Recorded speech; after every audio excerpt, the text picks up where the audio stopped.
Hey, yay! Welcome back to the Ace Attorney streams! These have been really fun. Last time we were able to finish the second chapter, which was interesting because there was like no court case involved. It was just like solving a murder mystery on a ship. But now we're like back to classic Ace Attorney formula, and we are in a courtroom again, which has me excited because I love the courtroom segments. Those are like my favorite parts. It's a Dawn! Hello, Dawn! Welcome back, Dawn! The dawn has risen. Yeah, it's time to lay down the law. Oh man, I should use that for my like stream alert. That would be a good idea. But yeah, lay down the law time. And so yeah, we started a little bit of the next courtroom section, and we have a scary new prosecutor, as it says in my title, that we're continuing with. Oh, we also be kind of fascinating. Got that whole, like, vampire vibe. That is the Reaper. Yeah, and where we left off, we are... I need to update it at some point, just not this very moment. Just start software. We're about to dive right into the cross-examination section, which I love. Those are, like, some of my favorites. So, let's go. Alright. Let us continue with proceedings, then, your cross-examination, counsel. Pray, don't expect this nippity stray to understand the intricacies of a British court's cross-examination rights. Oof. Already off to an interesting start. Oh yeah, come on, compose yourself, Ionosuke, you got this. Alright. My first cross-examination in a British court. Focus, Ionosuke. Focus. Alright, we mean business now. What the witnesses saw. It was the last bus of the evening, so I had a few customers. I remember it well. The victim and the man accused of killing him were sat next to each other inside the bus. Then out of the blue, the accused just reached over and plunged a knife right into his guts. That's right. He stabs him. I screamed, I did. Couldn't help it. As soon as I heard the scream, I stopped my bus and then I saw it too. Okay. Alright, so when it happened, the only two people in the enclosed cabin area were the victim and the defendant. And, so help me, 3 whole people witnessed the man I'm trying to defend do the deed? Eesh, yeah, that's not good odds. I don't like to be pessimistic, but we do seem to be in a rather difficult situation here. What am I supposed to think here? Is Mr. McGilded really innocent? Or could it be? Before we jump to conclusions, our first task should be to gather information. We need to understand the case much better than we do at the moment. Yes, you're absolutely right. Okay, let's listen to those witness statements again, a little more carefully this time. It was the last bus of the evening. Okay, so I'm gonna press each of these statements now and see if we can get more info and figure out what is sus. Hold it! Oh, he's saying hold it now instead of yes. Oh, he's growing up. He's getting more confident. Oh, yeah. Yes, I think it was sometime after 10, wasn't it? Oh, yes, sir, that's right, sir. Yes, even so, it was ever so cold. It was freezing, in fact.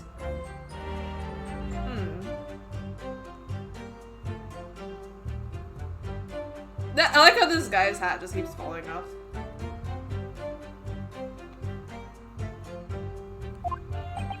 And you had 4 passengers on board at the time, is that correct? Yes, that's right, sir. Not at all traveling in the same parts of the bus, of course, no. Why is he so cold right now? Like, get this man, he's in a coat, but, I mean, is the courtroom freezing too? Can't be. There were no other passengers when the incident took place. No one alighted, for example. You're quite right with that, sir. No other passengers like that. No one, none. Get that man a second coat. Yeah, I don't think this one coat is gonna cut it for him. He's not doing well.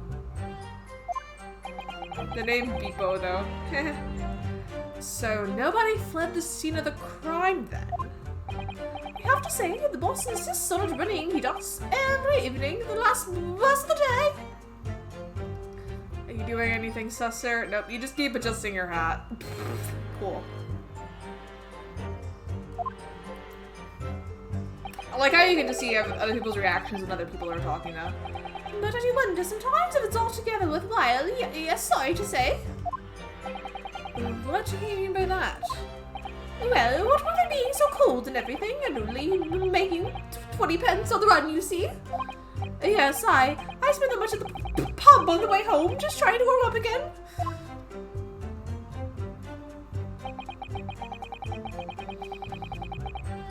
What about you, Mr. Fairplay? And you saw them with the skylight in the roof of the carriage? That's right, when you sit up on the top deck, the window is right there at your feet. Funny how they just wheel this entire thing in there. There was a lamp on the inside, so I had a pretty good view. The two of them were wearing hats, and I couldn't exactly make out the faces. But there's not a shred of doubt in my mind that it was Miss McGilded. How can you be so sure? Well, how can I put it politely? Miss McGild is a gentleman of rather a small stature. I couldn't have mistaken him for anyone else. Let's not forget that when the vehicle came to a halt, the only people inside the enclosed cabin were the deceased Mr. Mason and Mr. McGilded. There is no room for doubt here. I really wish there was. And out of the blue, the accused just reached over and plunged a knife right into his gut. Hold it! Oh, did he? You actually saw the exact moment it happened? An hour to testify to that. Well, Arthur Dinkum, hard-working Citibank is not considered trustworthy these days. No, I didn't mean that. This is no good. I've really got his back up. Perhaps you could just tell us what you saw in a little more detail. My lord? Gee, not this guy. I don't like that look and that knife. You're up to no good. Knife guy. June number 3. What is the meaning of this? My mind is made up, my lord. Completely and utterly made up. That's a little early for that, dude. I don't think you can, like, decide that. Made up about what? I don't like stinking rich, never have. They're always up to something or other that they shouldn't be. Every one of them. Wait, the torch is lit. And that little leprechaun of a man is no exception. Well, he can't fool me. Oh, so they add more to, like, the innocent or guilty side. Okay, that's interesting. But it's too early for that. That's not fair. Like, they shouldn't be allowed to vote until the very end. And no point wasting time listening to any more of this. That's my opinion on the matter anyway. That is precisely what I was about to say. Oh, dang. They just all want to eat the rich, apparently. As a foreman of the jury, it's my duty to set a good example for my fellow jurors. I mean, you look like a well-to-do gentleman for yourself, though. Oh, what the? What is happening here? Let me see. Ah, yes, it seems that's how the members of the jury give their verdicts. With fire? Why are they all firebenders all of a sudden? Apparently, yes. White for innocent and black for guilty. As the 6 members of the jury make up their minds about the case, one by one, they each cast a ball of fire into the great scales of justice, as we saw a moment ago. This is way more intense than I expected. Goodness gracious, great balls of fire. A knitting lady, though. I feel like she's gonna be the wild card. So if the enormous scales fall completely to the black side, does that mean... Let's do our very best to make sure that doesn't happen. Ugh. Oh, I'm even more worried than I was before. Very well. The court acknowledges the change in the jury's stance. Counsel for the defense, please continue with your cross-examination. This is a nightmare. That's right, he stabbed him. I screamed, I did. Couldn't help it. Oh wait, I meant to press that one. Let me go back. Hold it! He stabbed him, you say? And you were sitting up on the roof deck, were you? Yes, that's right, sir. I was up on the roof seats. Y'all doing anything sus? No? I remember seeing a little trunk next to the fellow that was stabbed. I've been thinking about a new hat design, you see, so I was just gazing absentmindedly around. Hat. Looks like your hat's about to, like, break in two with those stitches there. Also, it's not fitted to your head very well. But then, I happened to look down through the skylight. It was sticking right out from his belly, that huge, great knife. A grim sight indeed. That didn't help me at all! Maid lady just cleaning up. The jury look like they're even more convinced my client did it than they were before. But I love the little old lady. She's cute. I want to see more of her. That appears to have made everyone even more dubious that Mr. McGilded is telling the truth. If only we had some evidence to counter their suspicions. Mr. First. Yes, sir? Is this the knife you saw? Oh, good grief, yes, that's it. The very one, sir. Is that? Yes, counsel, this is the blade that was driven to the victim's belly like a stake through the heart. That is a blade of considerable size, counsel. It is, and furthermore, the scabbard is emblazoned prominently with a certain initial. The letter M, which seems oddly familiar. Please no. M for Magnus, perhaps, or McGilded, possibly. Take your pick. What if it's actually like a W? You like read it upside down. It seems this particular big name in London made a magnificent mistake. That's good alliteration. Objection! Come on, be more confident than that. But there are M's everywhere. Yes, like in Mason. Objection! Oh, these are the fancy objections. Like the cool font. This blade is far too extravagant for a poor brickmaker to have owned. No, this weapon of murder almost certainly belongs to the accused.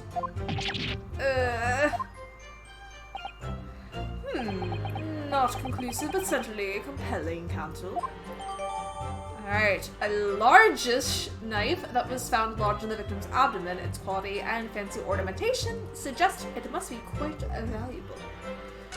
Fancy knife. My lord, if you'll forgive the interruption. Drawer number 2. Go on. Mr. McGilded is a pillar of society and a gentleman, and a gentleman's word should be sacrosanct. What does that word even mean? Dictionary.com. However, those of us in service know we must accept hard truths. Wait, what are you about to do? Dispose of the rubbish! Everyone is out to get this man. Can they, like, take back or change their answers later? Because this all seems very premature. No! I don't wish to cause offense, but I do like to eradicate all traces of filth and grime. That typewriter lady! I have painstakingly typed every word uttered here today and cross-referenced all the facts. As such, I am now in a position to draw the only logical conclusion. We're not even done with all the cross-examination! Excuse me! This is so unfair. I don't like this legal system. rigged. Not again. That's 4 out of 6 jury members who proposed a guilty verdict. There are only 2 left. We've had it. Every time I press these buttons for more information, I just make Oh! So is this just like, it's bad to press? Like, should I just not be pressing anything? Is that the issue here? Okay, that's gonna be an added challenge. Nevertheless, what we need more than anything at the moment is more information. We're still very much in the dark. Nah, press. It's okay to still press? Okay, cool. I wasn't sure if I was gonna, like, fail if I kept doing that. I suppose I'll just have to keep pressing the witnesses, knowing that more sparks may well fly. And by the way, welcome back, Staza. Good to see ya. We mustn't give up hope that we'll uncover something that will give us a way to fight back. But... Alright, I'll keep trying. I can't give up. I just need to keep calm and listen to the witnesses' statements again.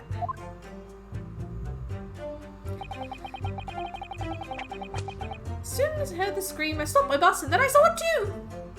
Okay. Hold it! Okay, what about you? What exactly did you see?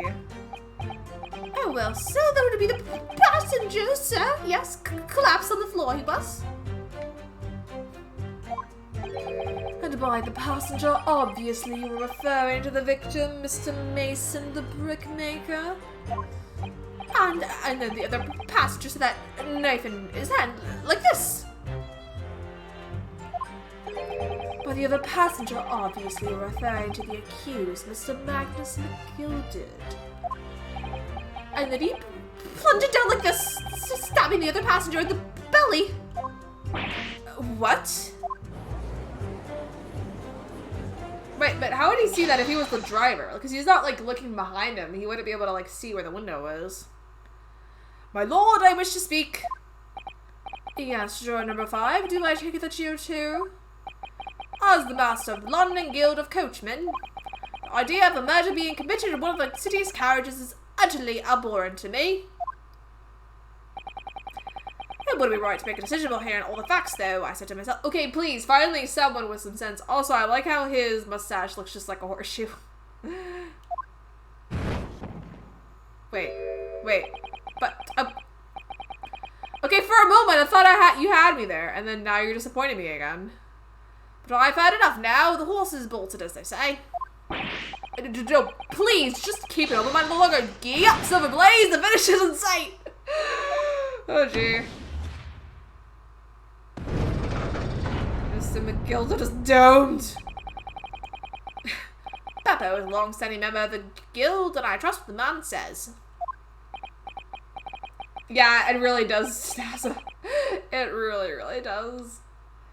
Oh, thank you, sir. You're too kind, sir. Ugh, this is too unkind, sir. Which now means that 5 jurors agreed to condemn this man. I don't like these odds.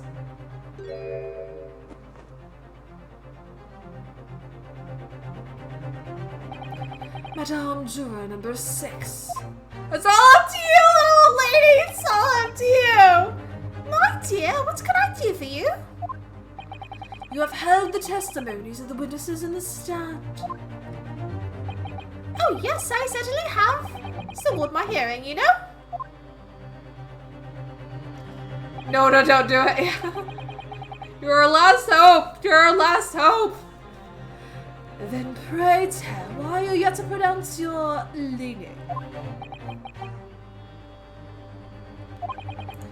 Well, dear, the thing is, I'm a creature of habit, me. I always go to the park at around this time of day and sit on a nice bench and get on with my knitting. Oh, that sounds pleasant. There's a lovely little park just near where I live. McGilded Park, it's called. Oh, she knows about McGilded Park. The gentleman donated to the city, you know, to put a smile under his faces, he said.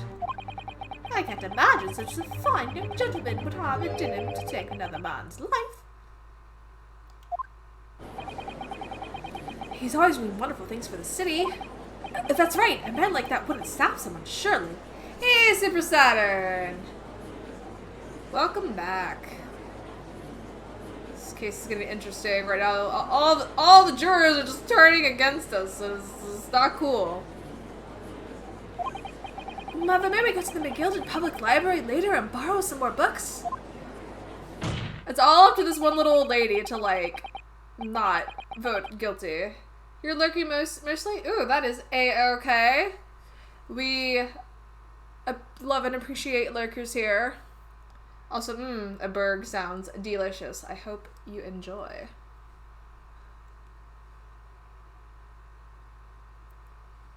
How many Londoners live with their heads in the clouds? Do you people not know? What kind of a man Magnus McGilded really is. I keep wanting to call him Magus instead of Magnus. This is what I get for playing this immediately after Chrono Trigger. What kind of a man is he?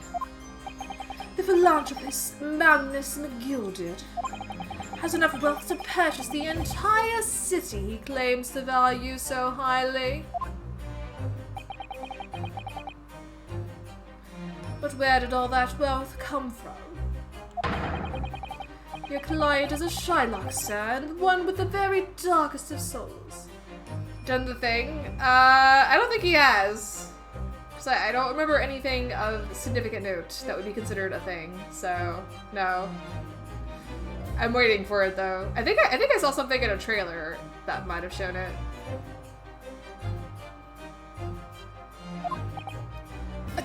What? Stone the crows? Oh, it's a little hard on whatever she's knitting. McGilded lends money at extortionate rates of interest, so his victims have no hope of repaying him. The funny thing? Yeah, no, he hasn't done it yet, Staza. When they default, he takes possession of everything they own. He's a vulture that preys on the weak. I've never heard any mention of art before. Your faculties haven't deserted you, I'm sure, madam. So has this thought not crossed your mind?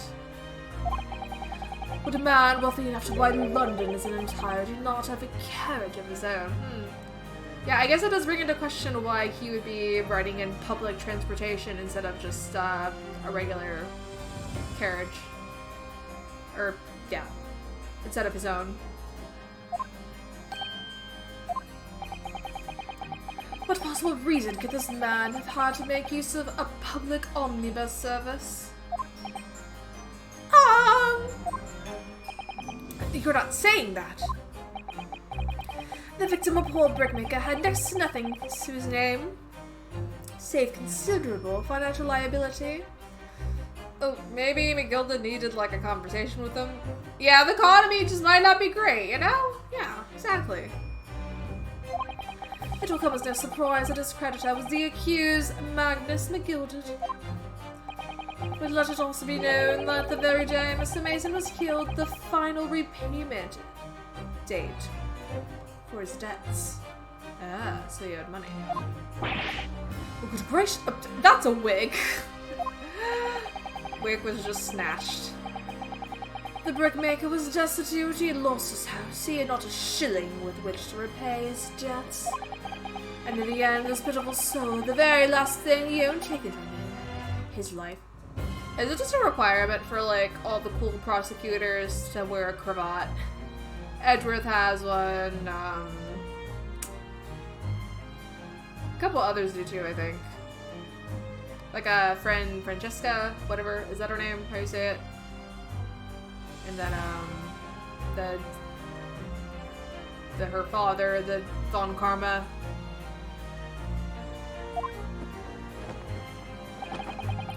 By the merciless philanthropist, the pretender, Magnus McGilded. I don't believe it. Hold it! If I might add something briefly, Mr. Sato, you claim that the victim had been lent money by Mr. McGilded, but where is the evidence to support your claim? Yeah, that's true. Better Cough up. Cough up or shut up. Oh. Oh. Got some wine in here. Fancy. Pray forgive the discourtesy of filling my hollow chalice in a court of law. I know, like, Hugh just suddenly has a glass of wine in the middle of a court proceeding. So classy. Aha, there it is. The Lord Van Ziek's hollow chalice. This is a thing, apparently. What's so special about this? I mean, what if it's not wine? What if it's a blood? Dude, those look like a vampire to me. How can this be considered acceptable? There's a lot of things here that I question the acceptability of. Yeah, real drunk hours. But to find myself in unexpectedly good humor. Is it okay for a prosecutor to get drunk? I had heard ladies from the Far East could show great courage, but I didn't expect to experience it myself. Ah! As judicial assistant to the defense, I am simply doing my job. What a pity that your display of courage is in vain. This is the debtor's ledger, which details all monies loaned by the accused. You will find the victim's name clearly recorded inside. Oh. Allow me to present this ledger as evidence. A toast. And pray forgive the discourtesy of raising my chalice. And a toast to the enigmatic East at the same time. Oh my gosh, this is so over the top, but I love it. I'm really enjoying Von Zieks. A marvelous toast, counsel. I will gladly accept this new evidence. Alright, catalog of people who have borrowed money from the defendant at a high rate of interest. Includes a victim who owed 20 guineas. I don't know how much that translates to US dollars, but yeah, I'm assuming it's significant. Ah, yes, 20 guineas. The victim owed a considerable sum. And the accused made quite certain he had ample recompense. Well, it would seem I've had the wool pulled over my eyes. Oh no. Oh no! You man! No! Regrettably, madam, that is the modus operandi of the accused. And is it a pretty little park too? What a scoundrel! No! Oh no. Oh no, she's gonna do it! Don't do it! Still. Oh, oh, is there a flame of hope? A glimmer of hope? Maybe it's all for the best. Wait a minute. Let's think about this for a little. I don't stand for nonsense. Oh no! Nona's not messing around. No! Milk Gilded is dead.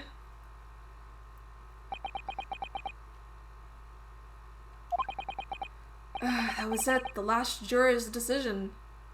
Like, they should not be allowed to all vote before we finish covering everything. Like, no. That's not how a jury works. I've never been on one personally, but from what I've heard, that's not how it works.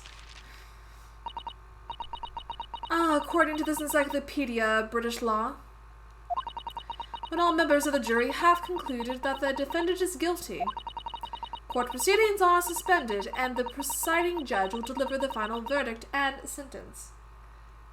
Yeah, they've had enough, I guess. Yep, they've heard all they need to hear. That's what it says here. I mean, maybe they just really want to get home. They're like, man, I don't want to be here all day. A final verdict. It's over then. Oh. Did you find a loophole? There's a footnote though. Yay, footnotes.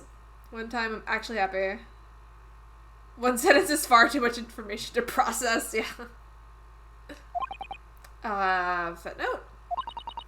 However, the defense, all 6 members of the jury are now in agreement in this case. I making a bow. Yep, there's the bow. Allow me to convey my respect for your swift and righteous decision. According to the laws of this country, I will now conclude the trial. By delivering my final verdict, I trust there are no objections. I have some.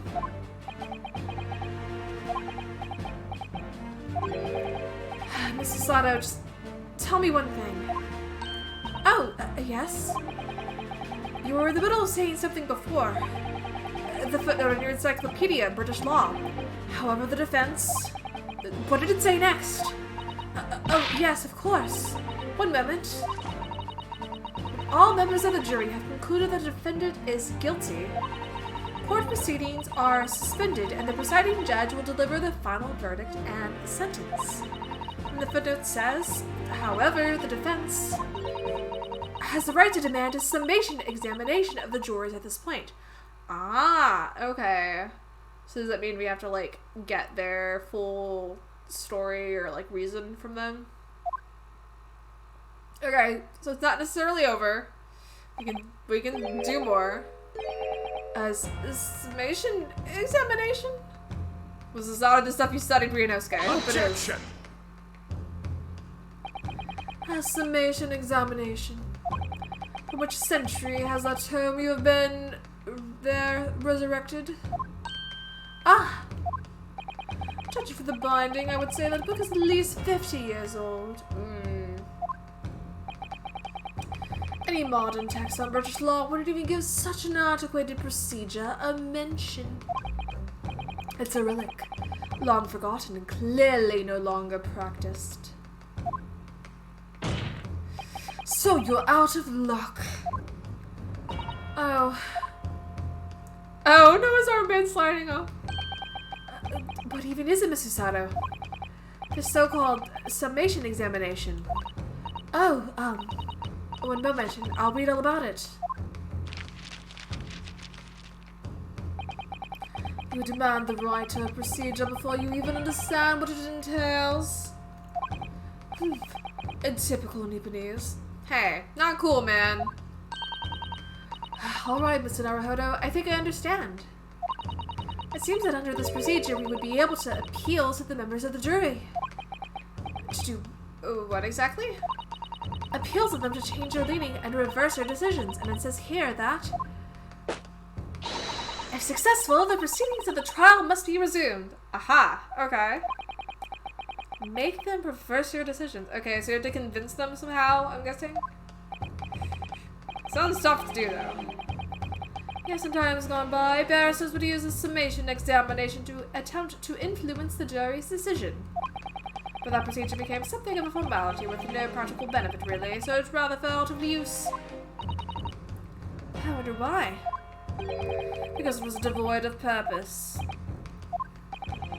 Changing just one member of the jury's mind would be hard enough, let alone several. No self-respecting defense barrister would even assert his right to try in this day and age. Still, I don't see any mention of the procedure actually being formally revoked. What are you suggesting? I'm suggesting that although it may be antiquated and largely forgotten, it isn't yet extinct. What do you think, Mr. Naruhodo?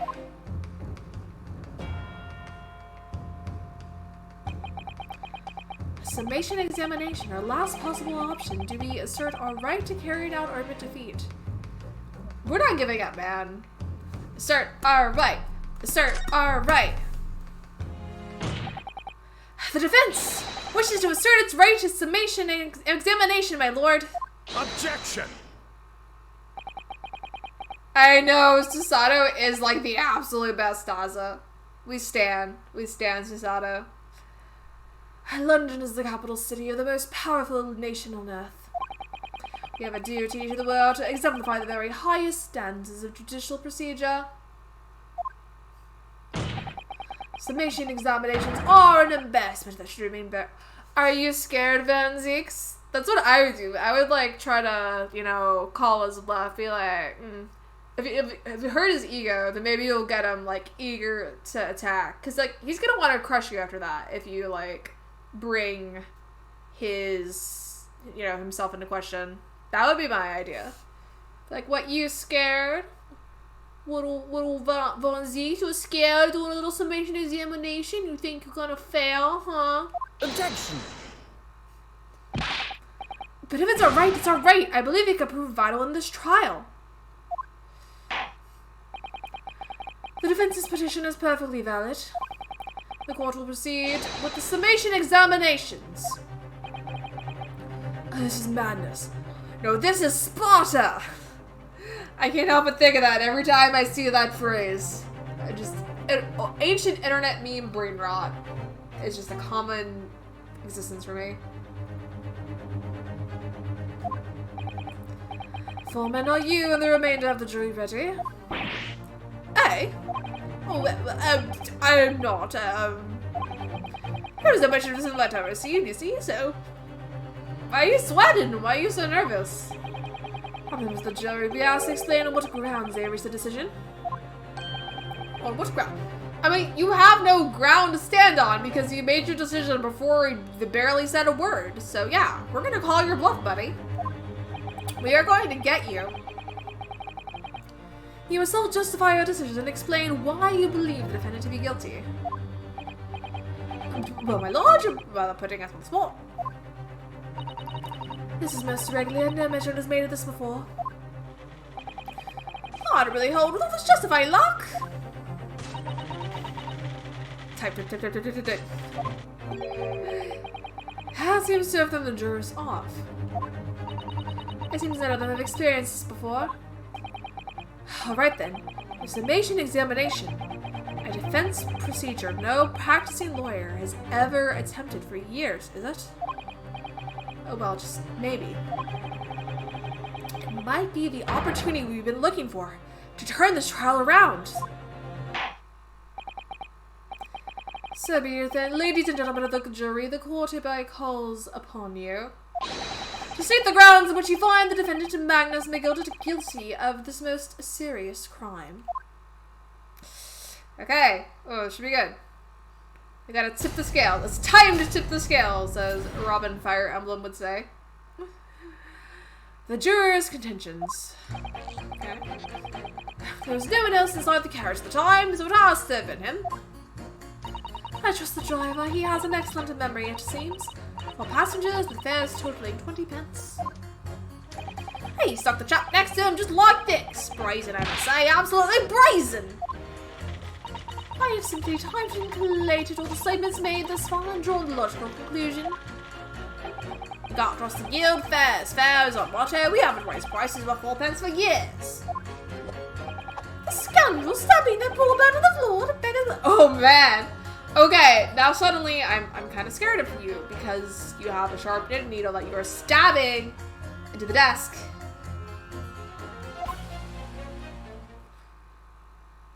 Well, juror number 6 did it. I'm sorry, I wish I hadn't pushed us for this now. Some of the jurors don't seem to have wonderfully formed arguments, though, do they? Well, let's see what we can do. We need to get these 6 people to change their minds. I'll throw everything I can at them and use some very persuasive language. It's honestly kind of like reminding me of a philosophy class I took before where you had to understand how to prove arguments.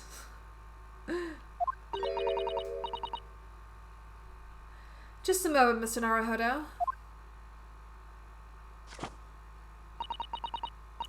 According to my book, that's not quite how it works.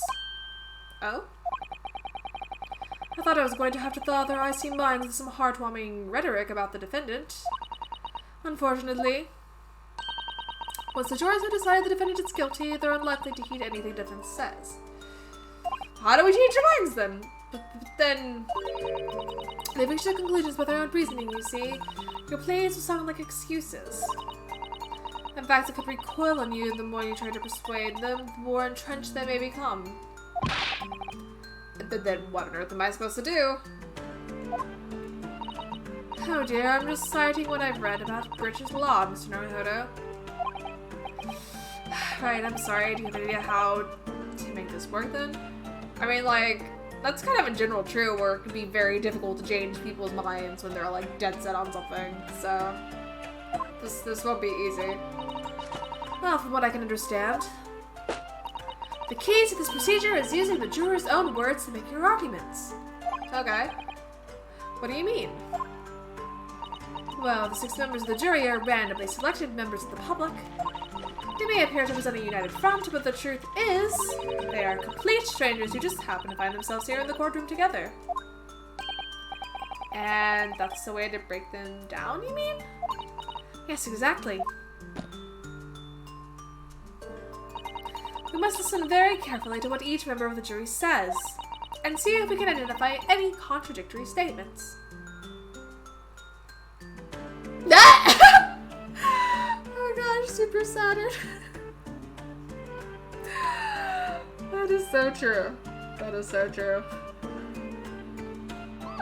They would be the type to believe that. Yep. Yep. Yep. Oh boy. If we can, we then contrast the statements and put the corresponding jurors against each other. I see, so it's contradictions in what 2 or more jurors say that we're looking for. In a way then, this is similar to a regular cross-examination. Oh, yes, I suppose you're right. Find contradictions in their statements and put the jurors against one another to break them down. Just start some Twitter drama, yeah. That's one way to do it. Alright, I'm able to put this off. No, that's not right. Double slap! I have to pull this off. Can we stop proceedings, counsel? I would ask you to take a stand for this. I'm expecting a clear and concise rebuttal. Yes, my lord. Okay. Let's see. Ooh! We're like standing out in the open now.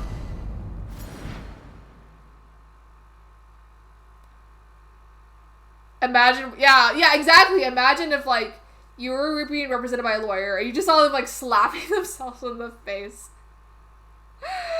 I don't know how I'd feel about that. I'd be concerned about them, maybe.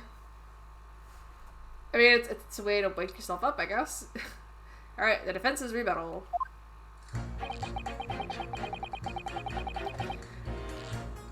Okay, so we'd already seen this before. I'm gonna save in case we mess up here.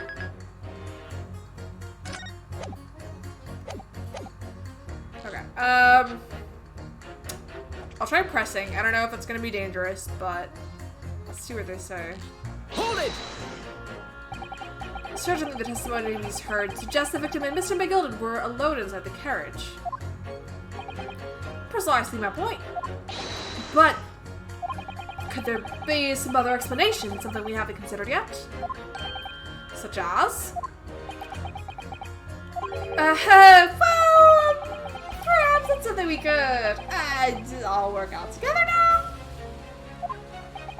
Now listen here, maybe you don't know how things work around here because you're from the foreign climes.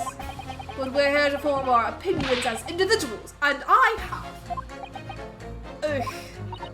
Oh dear, he doesn't appear to be in the mood to consider an alternative point of view, does he? No, I'm going to have to pit the jurors against one another, like Susada-san said. Oh, pit them against each other. Oh, this is fun. We're starting arguments. Yeah! Finding contradictions in these 6 people's assertions is the only way I'm going to succeed. Okay. Hold it! But does his ability to recall his takings that night really tell us how trustworthy the man is? I manage all his lordship's cash affairs, so I'm very particular when it comes to accounts. I see. A single penny cannot mean the difference between life and death after all, can't it? That's a saying in your country. My point is, the man who minds his figures is the man you can trust. Those of us in service would swear to that, sir. Does that bench really need any more polishing? You're gonna, like, polish the varnish right off of that if you're not careful. So, if the good driver says he saw Mr. McGill in the act, I don't doubt him. The only task left to do today is disposing of the rubbish. Ah, no, wait a minute. One of the other jurors mentioned something about money, I think. Now would be a very good time to listen carefully to the juror statements again, Mr. Naruhodo. If you notice any inconsistency in what the two different jurors are saying, I should expose by pitting them against each other. Yes, to see if I can do just that. I love how we're just like getting them to change their minds by making them argue. This is fun, actually. Yeah, I heard juror number 1, so juror number 5 is dumb, yeah.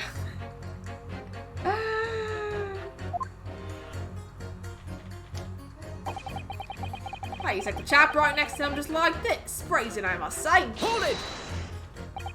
Just be careful, you could hurt somebody with that. This man should not have a knife in a courtroom. Sure, if I wanted to talk. What sort of sword hanging for a waist then? And you know, that is just my battered soul. Aww! Your battered soul. Anyway, I despise anyone with too much money. They're all the same. All stabbings on brickmaker or other behind the scenes. You mark my words. Objection! That seems very unlikely, doesn't it? Are you mad, man? We knew that small shorty is a rotten Shylock. Oh, yes, that does seem to be the case, but... Mr. Naruhodo, please be careful what you say. He's been trying to squeeze money out of us less fortunate then, as far as I'm concerned. He's as guilty as sin, the man could hang! Oh, gee. Going from the lady over polishing it to just destroying it by stabbing it. Fun. Come to think of it, didn't one of the other jurors have something to say about the defendant's underhanded activities? Have you thought of something, Mr. Hado? Don't let it go. Test your theory. Hit the two jurors whose statements seem contradictory. Yeah. Okay. Use extra pits them against each other. I still want to hear what they all have to say though when I press them before I start pitting anyone. Extra pit. Instead of F to pay respects, X to pit. I simply typed and collated all the statements made thus far and drawn the logical conclusion.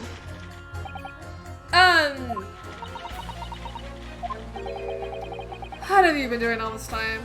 What are you writing there, book? What have you been doing all this time?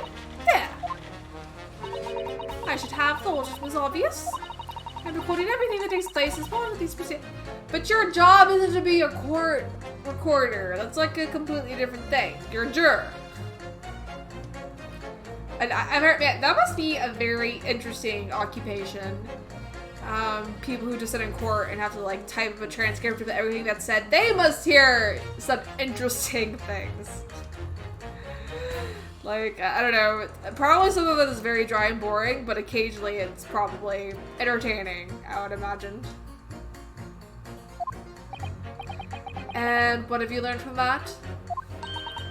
For example, at this moment in time, the judge has used his gavel 11 times in total.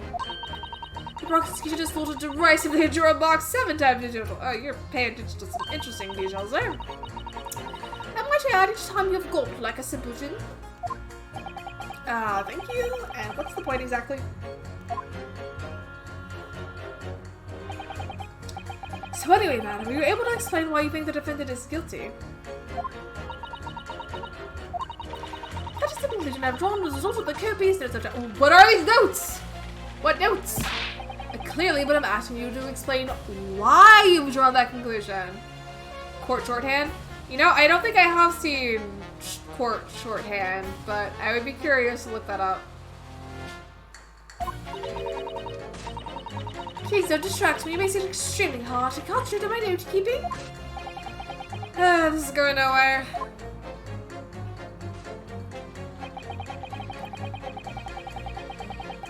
Hold it! That's how much it costs to take the omnibus? Oh, that's right. As a guild master, I decided to set up policy for all drivers across the city. Yeah, is it like really illegible or something in the court shorthand? Cause yeah, I guess you'd have to have like abbreviations for things, because it would take too long to like actually write everything out. One fan, no matter which bus you take or how far you're going. You must have to have like a really good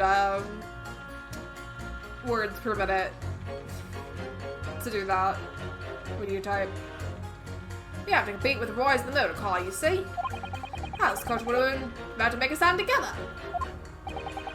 Motor cars, you say? Yeah, from this matter on one of our buses is extremely dangerous for holes to be on the pale.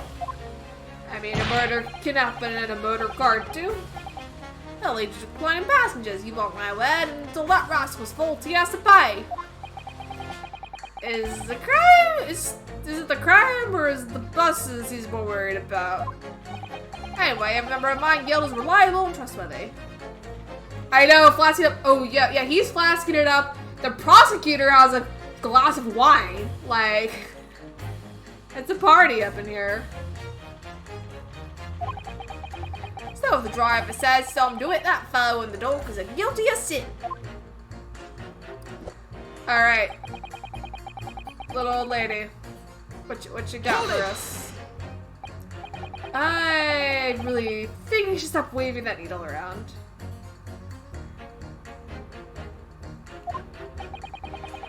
You heard what the good coachman said before, didn't you? What hideous man! Stab the poor fellow, just like this! Yes, that is what he said. You're right. And Gilded Park is such a lovely little place, too. I've always enjoyed resting my legs there while I get on with my knitting. And I had thought that anyone who donated such a delightful place must be a fine fellow indeed. I suppose I was wrong. Whoever would have thought he was a miserable, murdering moneylender with not a scrap of remorse? Oh, mad madam. Oh, help. She's as sure as she can be that he's guilty now. I don't think she's the one we're gonna have to press, yeah. The old lady certainly seems to know her mind, isn't she? Okay, so we just need to find two jurors with contradictory statements, put them against each other. It's just so much easier said than done. Is that perhaps what you were just thinking? How did you know? Well, I took the liberty of doing some research in case you happen to find yourself in just such a situation. Shall I read to you what I found out is a little long, I'm afraid. Is she just gonna go through the explanation of like how to press again? Because I don't need to hear that again. Or not press, hit. If I have to rely on advice right from the start, how will I get on later? No. I need to work this out for myself now. Is that perhaps what you were just thinking? How did you know? Well, that sort of attitude is most admirable, Mr. Naruhodo. I know what I have to do. Let's listen to those assertions one more time. Okay. So we listen to them all. Now we just have to figure out which two. But sure, we're gonna like make a fight here. Who are we gonna pit against to each other? Who's gonna be in the bracket? Who's top seed? Who's bottom seed?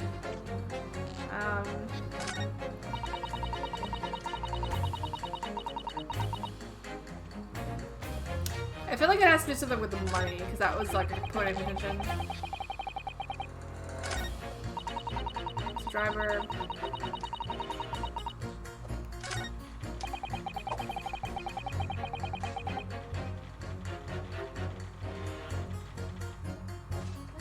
Yeah, no one else before passengers. That's kind of a contradictory way of putting it.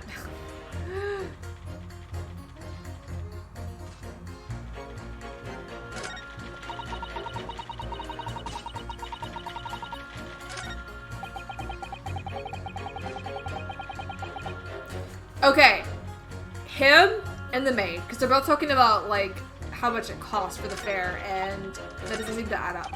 So let's see. All right, maid and carriage driver, you're gonna fight now. Fight, fight, fight, fight, fight. Oh man! Who was it? You are gonna fight. Oh, this is funny. Drama time. Oh boy, this is gonna be good. We just get to sit back and watch the Twitter drama unfold live. Objection! Objection. Those two statements clearly contradict each other. Oh. Do explain yourself, counsel. Me? Oh dear, what have I said? I swear on Silver's Blaze, made a name. I haven't the first idea what you're talking about. According to the group testimony we've heard so far, there were 4 passengers on the omnibus night in question. On the night in question. Blech. And according to the coachman, Mr. Beppo, that name still makes me giggle. Mr. Beppo, he took 20 pence in fares. Quite right, I have those precise details typed in here in front of me. I know the walking animations. Oh man, yeah, this is cool. This is like way more cinematic than the past games. And juror number 5 also told us the following. The fare for the omnibus is always 4 pence. There is a fair, convenient single price, just the way London's carriages should be operated. I mean, this is certainly gonna like make them disagree, but I don't know how this is gonna like help prove our case overall with like disproving a murder, but we'll see where this goes.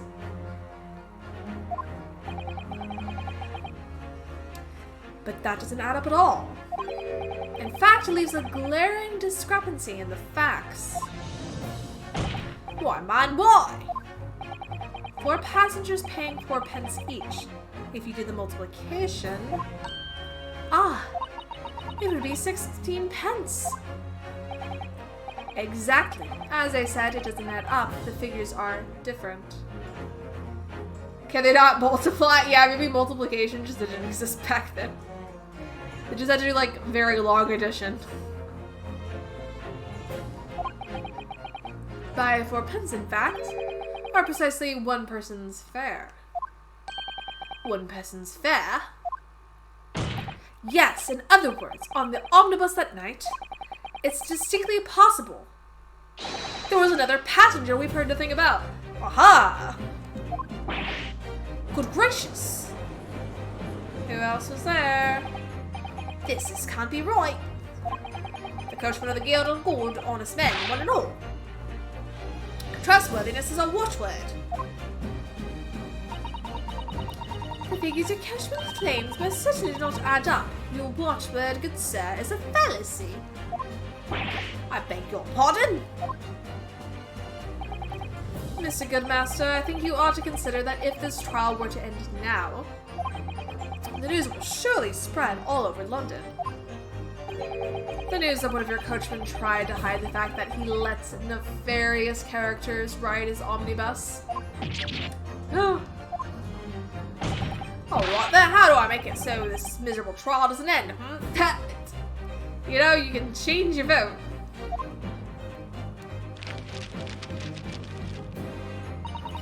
Oh, according to my book here. So I wonder, like, with this jury, does it have to be a unanimous decision for it to go through? Is it? Because I think that's how juries are in the United States, maybe, from what I remember. Where, like, everyone has to vote the same. Either, like, everyone has to think they're guilty or everyone has to think they're innocent. So if, like, one person disagrees and they have to, like, continue the proceedings until everyone comes to a common agreement, I think. Like I said, I could be totally wrong. That's what I remember hearing.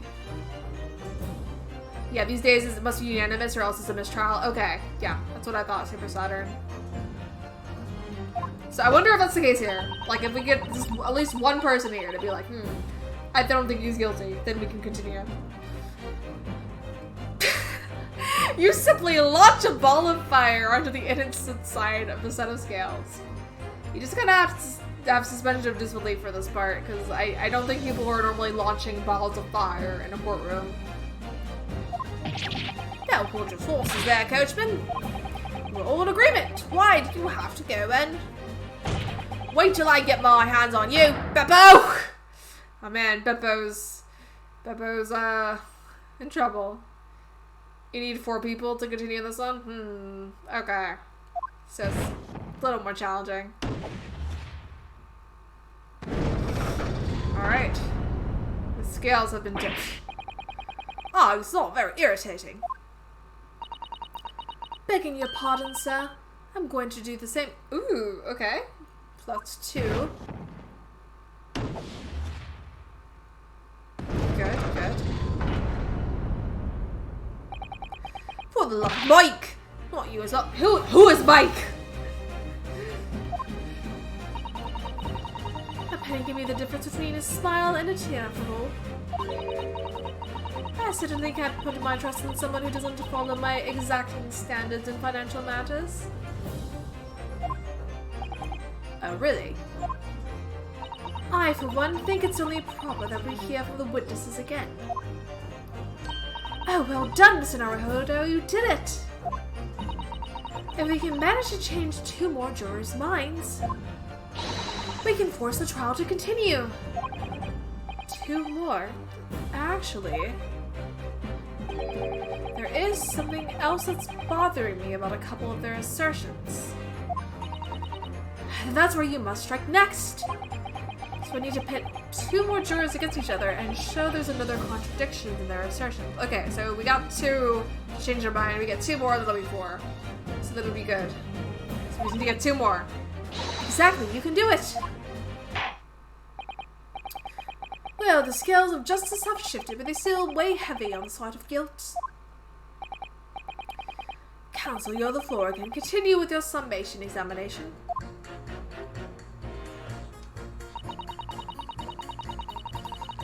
I'm changing my lean to innocent. I should like to hear what this slipshod bookkeeper has to say for himself. Okay, so we have her on our side. Okay, I'm gonna also save because we're doing well so far.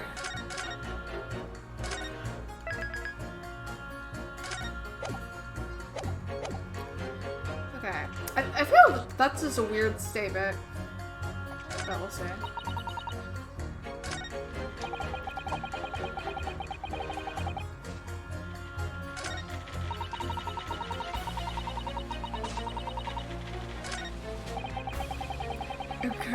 Beppo is trying me to get the ball with corruption. Not guilty, I say.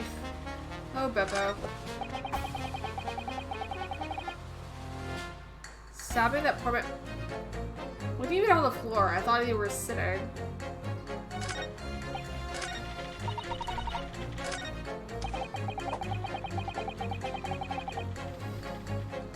I don't know if this is a stretch, but the old lady is talking about him being stabbed on the floor, and he's talking about stabbing him just like next to him.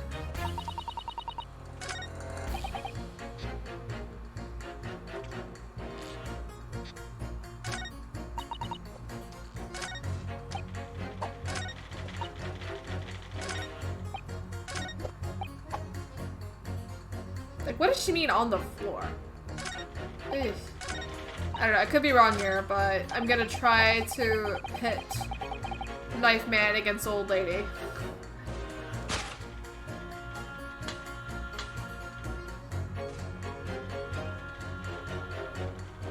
Objection!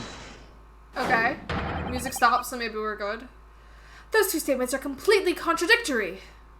Drama alert. Yeah, this is drama alert. What? Explain, counsel, post haste. Oh, dearie me, I was only knitting a jumper for my other half.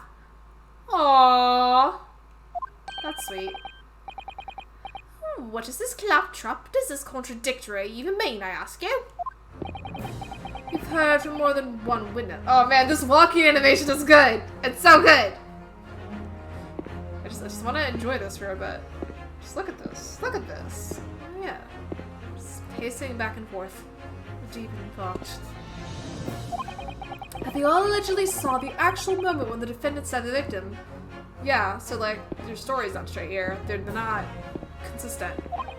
Now, out of curiosity, juror number 3. Look, what's can't you see that I'm busy here? How would you say the defendant stabbed the victim? What sort of motion was it? Ha! Want to test me, do ya? It was like this, stuck the fellow next to him without even getting up, just like the prim banker said.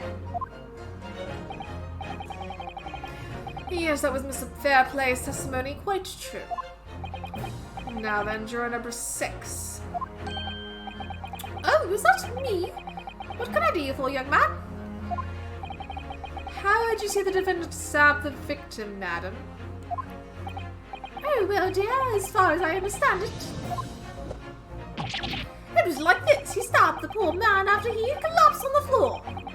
The coachman said so. Yeah. Different stabby styles. Funny how the ones that are disputing the method of stabbing both have stabbing objects. The knife and the knitting needle. Now don't move. Take a look at these 2 jurors. He sucked the fellow next to him without even getting up.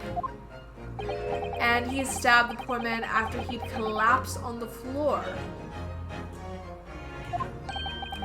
Well, I never. They're stabbing in totally different directions.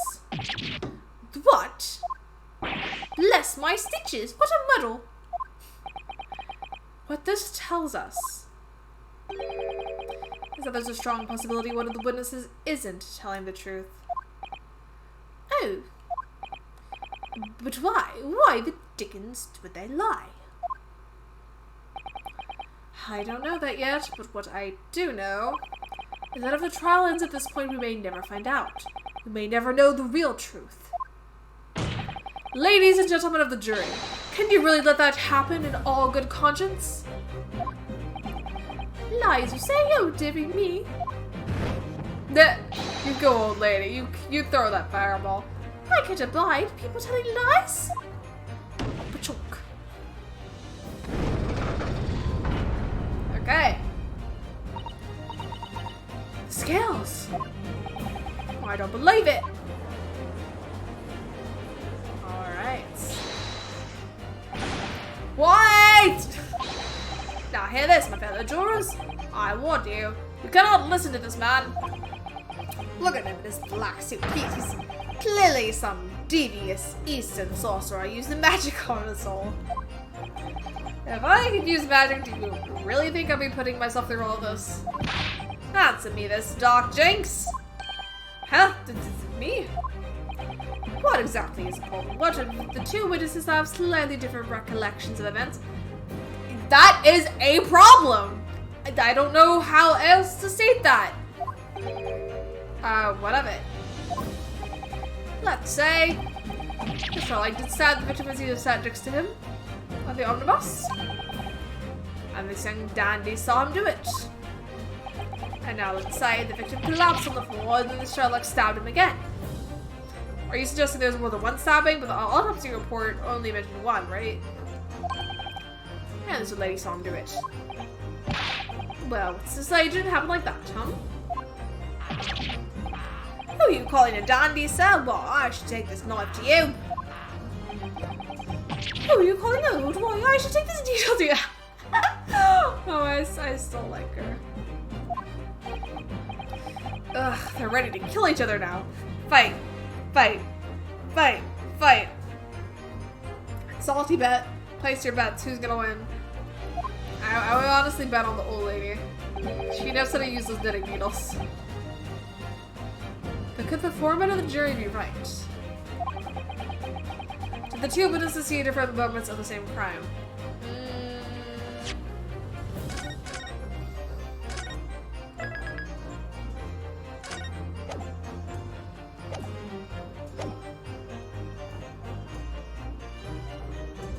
Let me see, 'cause like, I'm curious what the autopsy report says.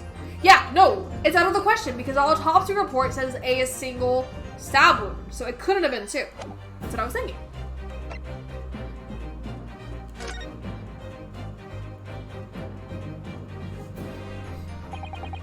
Unfortunately, Mr. Foreman. What is it? You dog jinx? Come on, out with it. What you're suggesting is impossible. It's out of the question. Well, what are you talking about, man? How can you possibly say that? Do you realize that I'm only doing my job? As foreman of the jury, I have a responsibility to steer everyone in the right direction. A summation examination at Harrell. So where's the evidence, man? That's what we want to see. I say the two witnesses saw two different moments of the same crime. If you see this out of the question, show me some proof.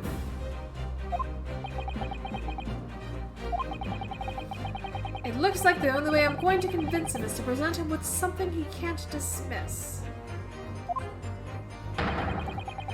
Some irrefutable hard— yeah, I have that evidence! It's the autopsy report, like we were just saying. As you wish. What if they stab it exactly— I mean, you'd have to get very precise if the stab wound would match up exactly.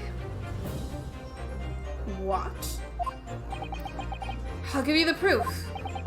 It's out of the question that the two witnesses saw two different moments of the same crime, as proven by... Take that! Okay, good, I'm right. Phew. This is the victim's autopsy report. According to what's written here, Mr. Mason was stabbed in the abdomen only once. Okay, got the right train of thought. Only once. It's quite simple. The victim was stabbed precisely one time. Which means these witnesses can't possibly have seen it happen two different times. Where'd your knife go? Alright, I can see defeat.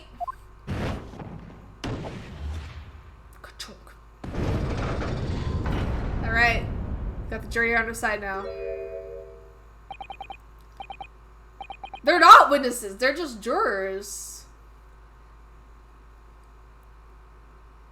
So I guess they're like each recounting like different parts of what the witnesses said. But yeah, no, the witnesses are like a completely separate set of people. Wait, that means... Oh yeah, you must have missed the witnesses' phases, yeah. There's like 3 witnesses. They'll probably show up again. We're not done with them yet. 4 jurors are now just leaning to not guilty. We've done it, Mr. Naruhodo. We've won! Hey! What are you playing at, you dandy fool? Shut your trap, sir.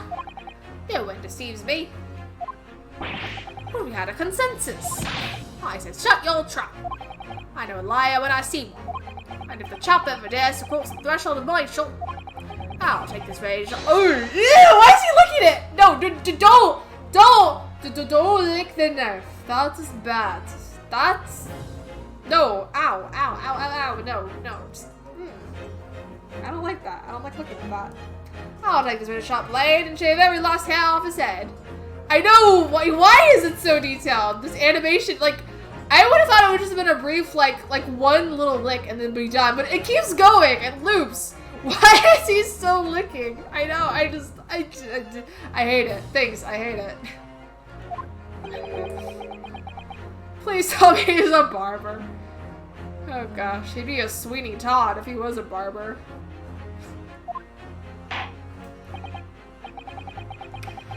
Well, then, quite remarkable turn of events. The defense's summation examination has flipped the balance of the scales of justice. The jurors now stand at 2 for guilty and 4 for not guilty. Accordingly, there is no longer a large enough majority among the jury for me to adjudicate. And the trial must continue. He's still looking at the knife! Please stop, sir. Please. I hereby ask the defense, prosecution, and witnesses to return to their places. And I call upon all of you to pursue the truth.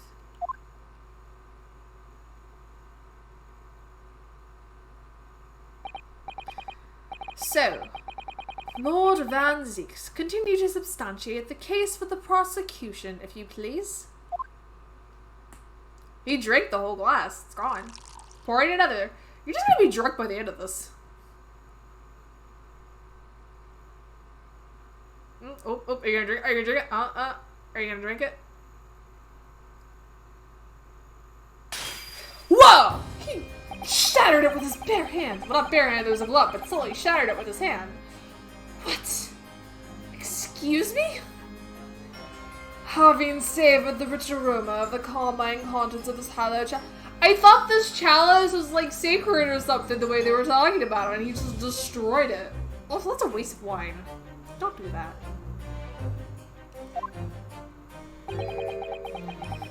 It may seem crass to crush it to dust. Pray, forgive the discourtesy. Lord von Zeeks. They made such a big deal over this chalice earlier. Like, what the heck? Is it cold in here, or is it just me? As your antiquated tome no doubt says, the prosecution may not speak during the summation examination. Pray forgive. Yeah. So I ordered a deathly silence, listened to the charade. It seems I overestimated the intelligence of the jury. See, I'm glad to get like an interesting prosecutor again.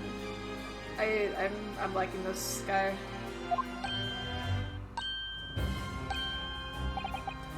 Well, no matter. There's nothing so hard to prove as self-evident truth, it would seem. No, and why else would we grace the courtroom with our presence after all? Yeah, very much Edward's tier. So let us proceed to the next round of battle.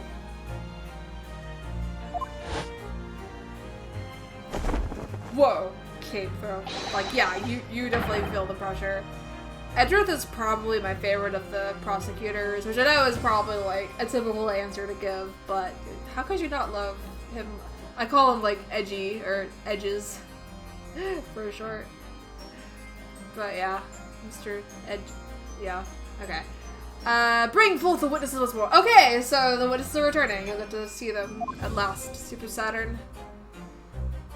Yeah, the vampire has returned. Okay, so these are the witnesses. The people who were, like, one is the carriage driver and two were other passengers that were sitting at the top of the carriage. Witnesses, I trust you heard the summation examination we have just had to endure. Yes, sir, that I did, sir. Of course I heard it. Yes, sir, I heard it. You, sir, on the end of the coachman. I believe it's Beppo. Yes, sir, my lord, sir. Why are you still so cold? Just go, like, get close to there's fire over there. Just stand next to that. If it transpires as in your previous testimony, you were attempting to veil the presence of a fifth passenger on your omnibus, you will be found guilty of perjury. You are advised to bear that in mind, sir. Oh, mio Dio, oh! Get the witness a blankie, bailiff. This man needs a blankie, an electric blankie. Now, the witnesses, I hereby call on you to testify before the court again. You will explain the various misgivings brought to our attention by the defense's summation examination. I'm loving this court case. Like, this is so much fun. Alright, various misgivings. Yeah, boppity boopy. They have so many silly names in the Ace Attorney games. I love it. I only carried 4 passengers that night, I swear it. But, well, I, for one, was told I have to pay 5 pence for the bus. He filled it us on the fare, he did. And then I saw that blood-curdling sight as well. It's all too much. I tell you, I saw Mr. McGilden stabby that man. Everything I said before stands. Oh, yes, he stabbed him. Yes, he did. I think so. I think so. You don't sound very, confident. Yeah, exactly. Cheating on the fares there. That's not fair. Counsel, make sense of this for me, please. Oh, gee. The phantom fifth passenger conjured into existence by my learned Eastern friend never existed. So that's the stance we're going to take? We're gonna have to, like, prove the existence of this other person? The confusion has arisen with the coachman's sly little What? What's a cosinage? Aw. Beppo, explain yourself. Oh, I'm terribly sorry, Guild Master. The Guild's fare is 4 pence across the board. You knew that. Yeah, but that is a fun word. In fact, so what was it again? Cosinage. I want to look that up. Cosinage. Definition. The practice of deception or trickery. Okay, that's a good word. I like that. That's a cool one. Yeah, tricking someone. I love it when I learn words from games. It's so funny, like, this was a long time ago, but I remember when I was playing Twilight Princess for the first time, I would actually write down any words that they would say that I didn't know or, like, wanted to look up. And then afterwards, I would just, like, go to a dictionary and look up all the words for fun. Because I like learning words. I'm a word nerd, so. But yeah, video games can teach you important things like vocabulary. It's great.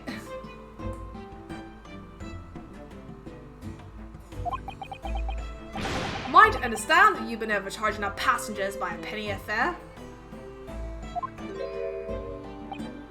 It's so cold the last one of the days. It's always the tap empty. You have been dishonest, coachman. I'm sorry. Coachman assess. You're a disgrace, Beppo! A disgrace! And your selfish actions have brought dishonor on the entire guild. Disgrace on you. Dishonor on your entire family. Dishonor on your cow. If I may, sir. I had to pay 10 pence on the bus just last week. What? Oh man, that's highway robbery. Yeah, Beppo is in trouble. Beppo, you gotta report to the principal's office. 4 passengers at 5 pence each is, yes, 20 pence. I've done the arithmetic 10 times already, but I just can't make the result come out differently. I know that figures. Well, it would appear that one of the aforementioned misgivings has already been explained. So, counsel for the defense. Your cross-examination, if you please. We've already had the pleasure of a protracted summation examination today. I see you intend to continue the parlor games. Absolutely. Oh boy. I love it when they show their, like, intense stares on the cross-examination screen. Like, showdown time.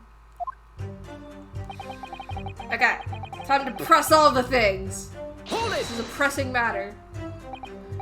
So, there were only 4 passengers on your carriage, but you didn't charge them the standard 4 pence fare. Is that right? Beppo, my man. I like how we can look around. It's impossible to make the last one of the day pay. I was so cold, all I could do to stop myself passing out.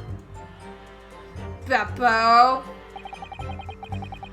I'm getting chill blade.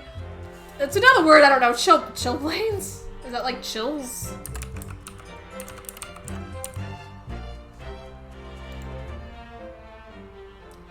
A painful itching, swelling on the skin, typically on a hand or foot, caused by poor circulation in the skin when exposed to cold. Okay. Sounds like almost like a medical term. Yeah, there's like a whole article on like different medical websites about it. Okay.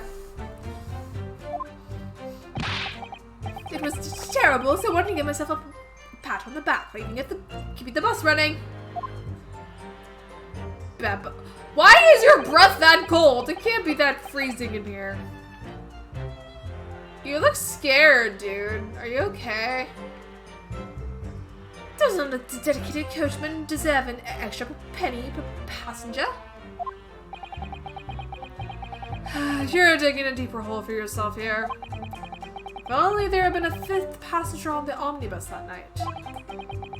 Then we would have had another suspect. Can't spell suspect without sus. Cold-blooded, like, yeah, maybe he's just cold-blooded. Maybe he's a snake. I don't know how that speaks to his character.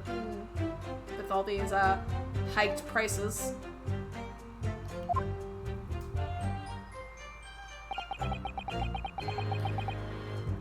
Hold it! Does that mean everyone on board that night paid 5 pence instead of 4? Well, I paid 5 pence too, sir.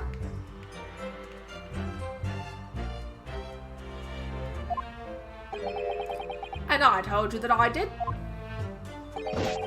A flat fare, 5 pence across the board. It's not something to be proud of. The so-called discrepancy my learned friend identified was nothing of the sort.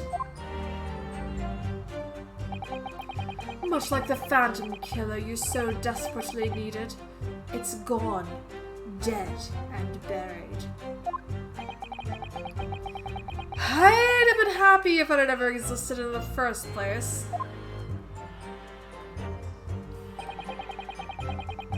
He fitted us on for the fair, he did, and then I saw that blood-curdling sight as well. It's all too much. Oh wait, go back, I meant to press that. Oops. Hold it! This blood-curdling sight, you mean the murder, I presume? Yes, sir? A loathsome sight. No one should have to witness the horror in the eyes of the man the moment life is being taken. Oh, well, not exactly, sir. I mean, I didn't actually see the exact moment the jet was at. What are you trying to tell us? Good gracious, really? We have another witness who did, however. The banker has already testified to it. But Mr. First didn't actually see the point at which the victim was killed. That may turn out to be very significant. I had the banker jet next to me take a sharp intake of breath, see? That's when I looked through the glass. That's when I saw the horrible blade poking out from his belly, all covered in blood. Every time I see a knife now, I can't help screaming, even when I'm eating. Oh no! Oh man, that would be like a terrible, like, thing to happen where it just, you can't eat anything with a knife just because it just brings back horrible memories. Oosh.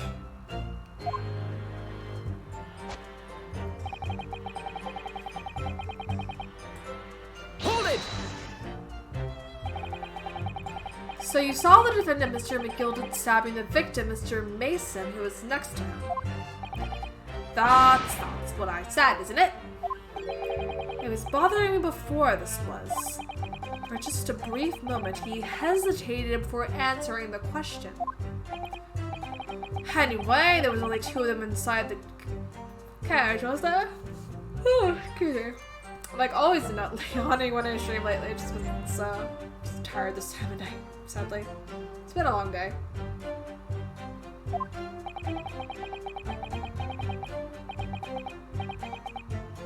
There isn't much talk of a 5th passenger, but as yet, 0 evidence. And what are we wasting all this time for, eh? It's black and white, the man's guilty. Something about Mr. Fairplay's testimony just jars with me. I wish I could work out what it was.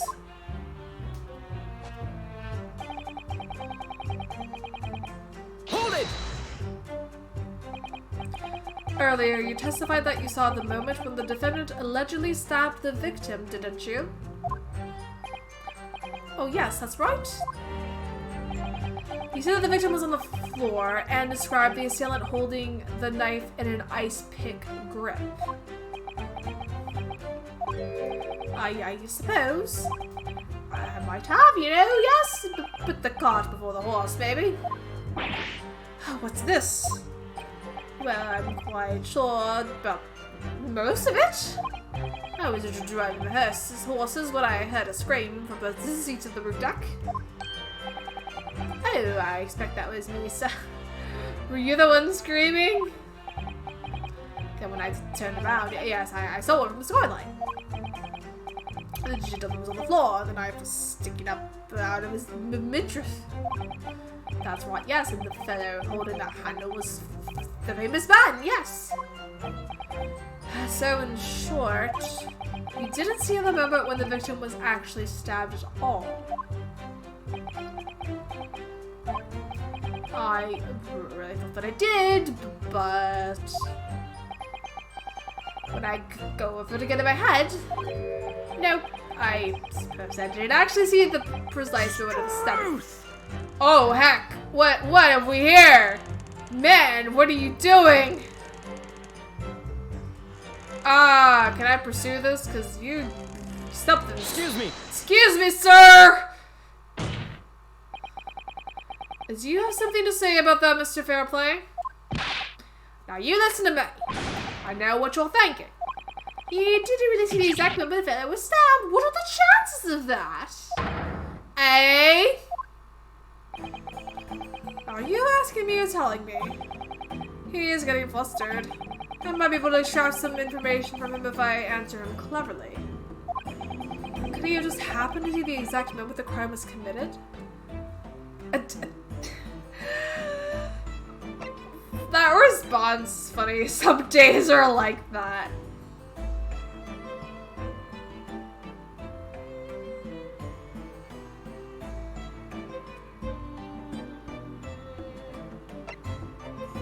I'm not sure, honestly. Only the sharpest of eyes would have noticed that reaction. Yeah.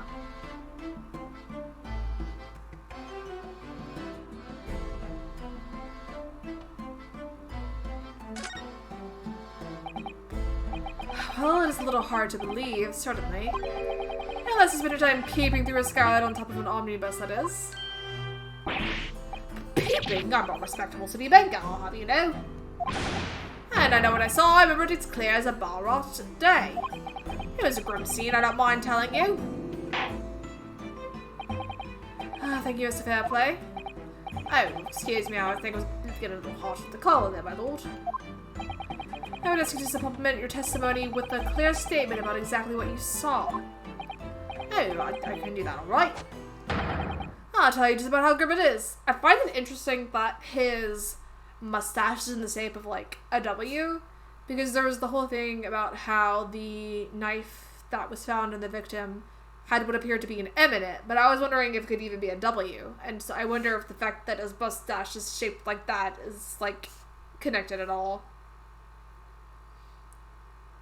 Could be a stretch, but he's actually Wario. Yeah, he could be Wario. All that's missing is he needs like the a gold suit instead. Gold with the purple. Do you think I forget the sight of those blood-soaked hands after that butcher stabbed that man? Hold it! Blood-soaked? Well, soaked is laying it a little thick, but anyway, it was definitely blood all over them. Both of them were covered in it. No! That's wrong! It was only one glove. I remember that in the evidence. And you saw that from the roof through the skylight? Oh well, skylight proved to be large, so I had a pretty good view. And there was a lamp on the inside of the carriage as well, so I'm quite sure of what I saw. Miss Baker's latest statement. I feel sure there's something not quite right about this. I gotta say, this game is kind of laying on the hints pretty thick. Maybe a little too thick. Cause like, you're making it a little too obvious like which one it's supposed to be. Make me struggle for it. Darn it. When do you feel something doesn't add up, Mr. Naruhodo? That's when you should have a good look through the court record. Not long ago, this trial very nearly came to an end. Somehow we managed to keep our chances alive here. I can't waste this cross-examination. I have to use it to bring some new facts to light. The first game is basically a tutorial for 2. Oh, okay. So the second game will get more difficult. Interesting. Okay. Neat. So it'll get a little more challenging. I mean, I'm enjoying it just as a story, so like I'm not totally like, you know, gonna get hung up on that fact. Like, I don't mind. It's just an observation because I remember like the older games not always pointing that obviously to things.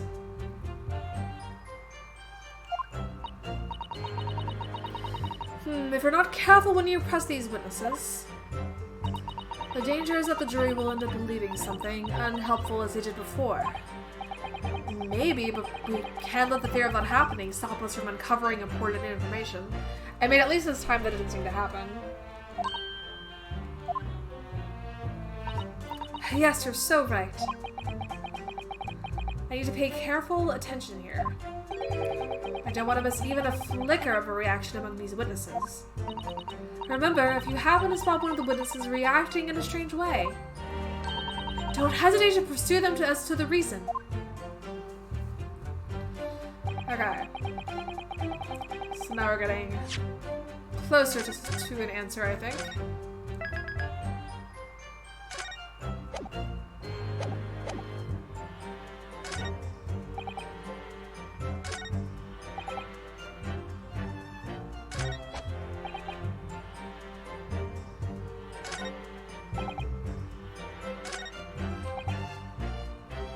Okay, I have a feeling this is it. Because yeah, he didn't have blood-soaked hands. It was a blood-soaked hand, singular. There was just one. Objection! Alright, got it. Blood-soaked hands. Well, now you admit that soaked might be laying on a little bit thick, but anyway, there was definitely blood all over them. Both of them were covered in it. I love how confident Ryunosuke looks here. Look at that smirk. That is the character growth. Ugh, I'm so happy for him. I'm so happy for him. He's grown up so much in that short amount of time. I love it. I love it. Well, I'm very sorry to disagree, Mr. Fairplay, but that's more than a little peculiar. What? Here are the gloves worn by the defendant, Mr. McGilded, on the night in question. Oh, yes, that's right. And there certainly does appear to be a sizable dark-colored stain there. But, as I'm sure you can clearly see, it's only on the right-hand glove. I know, yeah, I remember that Staza, when he used to say yes instead of objection. They grow up so fast. I feel like a proud mom. Also, ew. Don't put your cane in your mouth. Do you know where that's been? That's gotta be covered in germs. It's a very awkward animation, too. Ugh.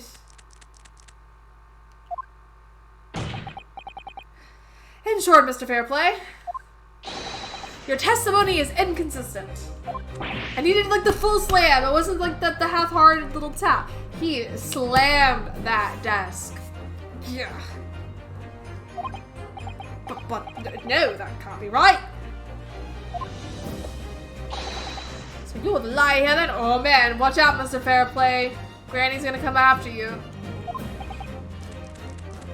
I really hate this animation. No. No.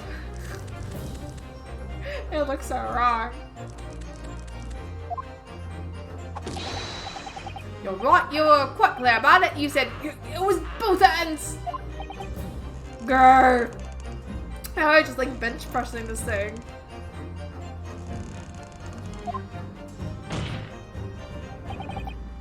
Mr. Fairplay, if your last statement was a lie, it calls your entire testimony into question. You say you saw the moment the victim was stabbed, but is it really the truth? Objection! It was a simple mistake. You can't justify accusing this man of lying.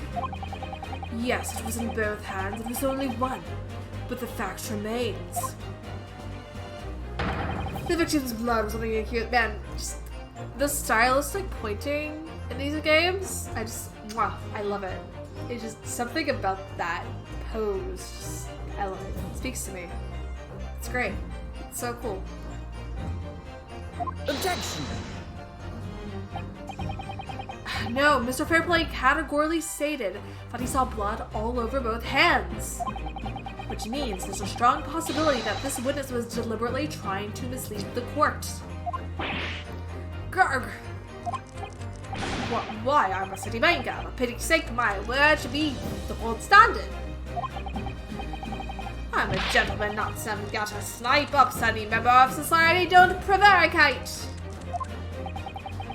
He's claiming to have no reason to lie. But is that really the case? Mr. Naruhodo, if we had some evidence to explain why Mr. Fairplay might be lying, it could turn the tide in the trial completely. Something to serve this man as compelling reason in his testimony. I mean, there probably is evidence. I would think there would be if we got this far. I don't know what yet, but we'll find out, won't we?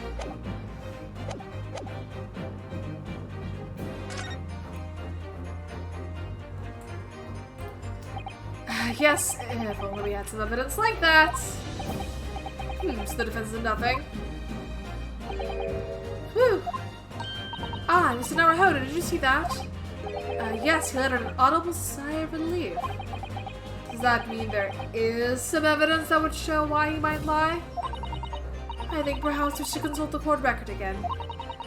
From Mr. Fairplay's reaction, I wonder if there's some evidence we haven't properly examined yet.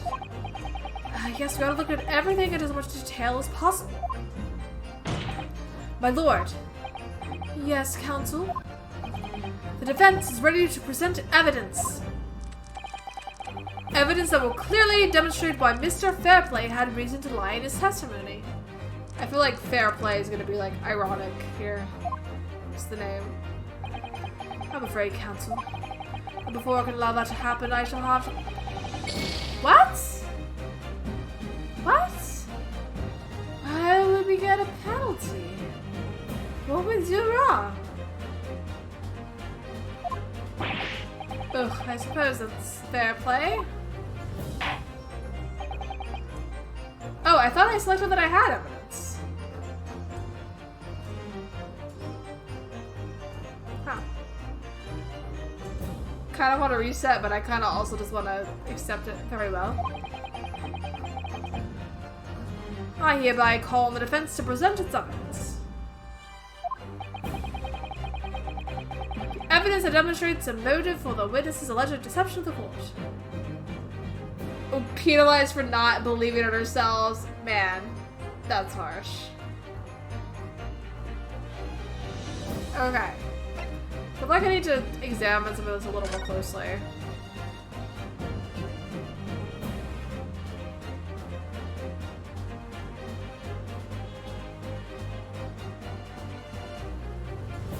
Thrice fired Mason male. Okay, there was a photograph.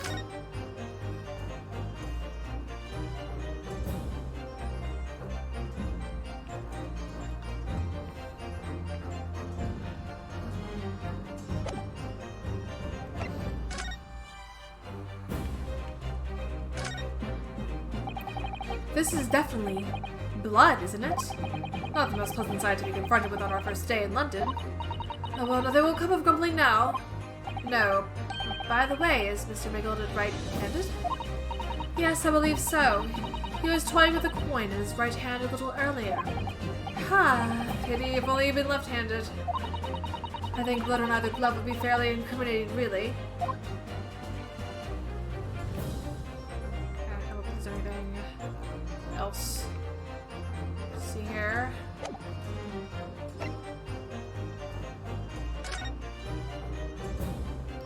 Examine the omnibus. Well, let's open the door and go inside, shall we? Ugh, the scene of a murder. It's horrible. No, we actually go inside? Neat. Alright, I guess we, look around. Ooh, London poster.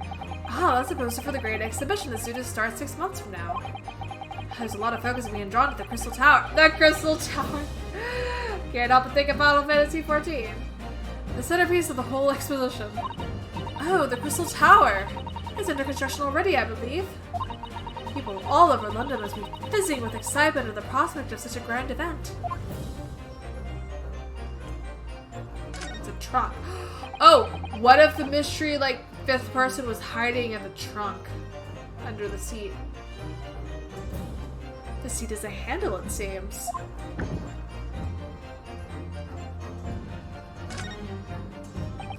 There's like all sorts of equipment that might be needed to keep the omnibus running. Feeding tubs, tools to repair wheels, blankets, horseshoeing tools. So is the storing compartment for the coachman to keep his things, it seems. There doesn't seem to be any space for passengers to stow their luggage, that's for sure. Well, I don't imagine it would be very convenient for that purpose anyway. Okay, we already saw this. I wasn't sure it was something different since the blue was still lighting up.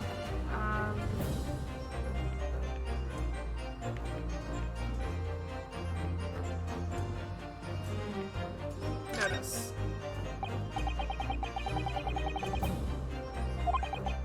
Oh, same thing as before. Okay. I wasn't sure if it was different because it looked different from the other side. Bloodstain, I imagine, is important to look at. That's blood that's soaked into the seat. The victims, obviously. Yes, and the seat would be clearly visible from the roof deck. Would you really stab somebody in full view of the other passengers like that, I wonder? Well, it was after dark, and there was a lamp on in here, so perhaps the culprit couldn't see anything outside of the skylight. Whichever way you look at it, it doesn't seem like it was a planned attack. Alright, what about here? Skylight. It's quite a large skylight, isn't it? Yes, quite large enough to afford a good view into the cabin from the roof deck. And there doesn't appear to be a handle or a catch of any description. So I suppose it can't be opened from the inside the cabin at least. Okay, I think that was everything in here. Nothing on the floor. Okay. Have you seen enough? Let's step back outside then. Okay. Wheels on the omnibus go round and round.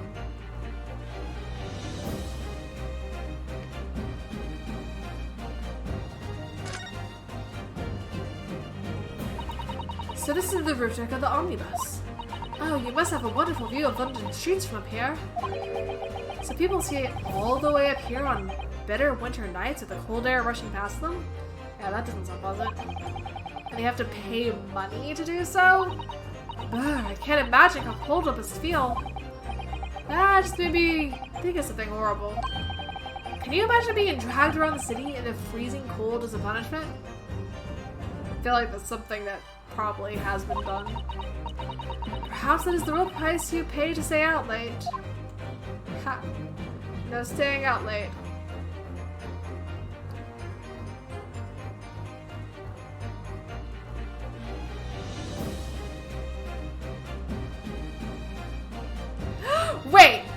Wait!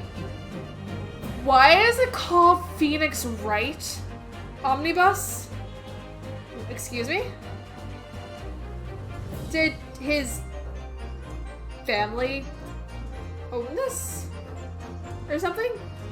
Why is it called that? What? It doesn't let me investigate it. I want to know why. And like, is this just a funny Easter egg or does it actually mean something? What? I just want to know if there's anything they'll say up at the window. Okay, good. You can certainly see inside the carriage through this opening, that's for sure. Yes, and there's a lamp in the cabin. So I'm sure the witnesses would have been able to see quite clearly. That's not good for us. Yeah, I really want to know what that's about. Okay. I don't think I missed anything. Hopefully not. Let's take a closer look at this knife.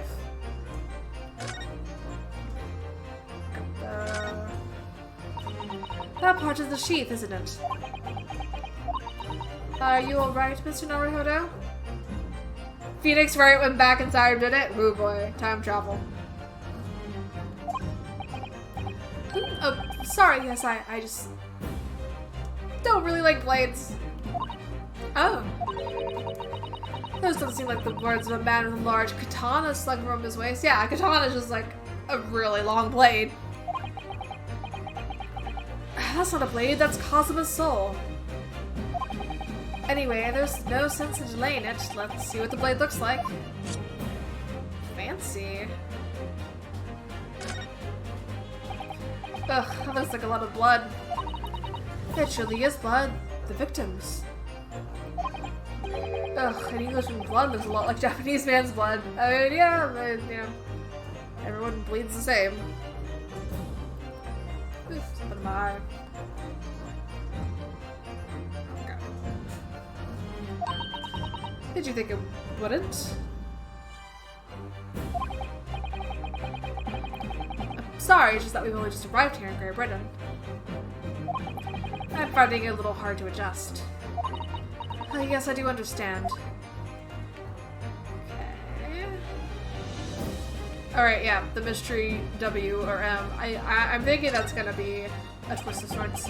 An ornate letter M, undeniably Mr. Magnus McGilded's initial. Could be a W! And it's beautifully gilded too. It must be very valuable, I should think. Ah! What is it? Look at this M. If we turn it upside down, it becomes a W. There we go! That changed everything. Okay, that's what I was thinking.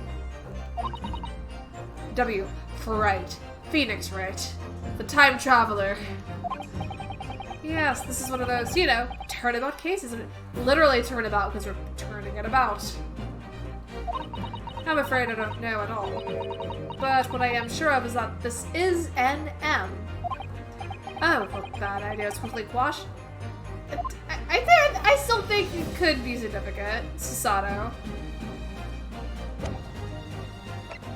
The debtor's ledger. Oh yeah, this is important, huh?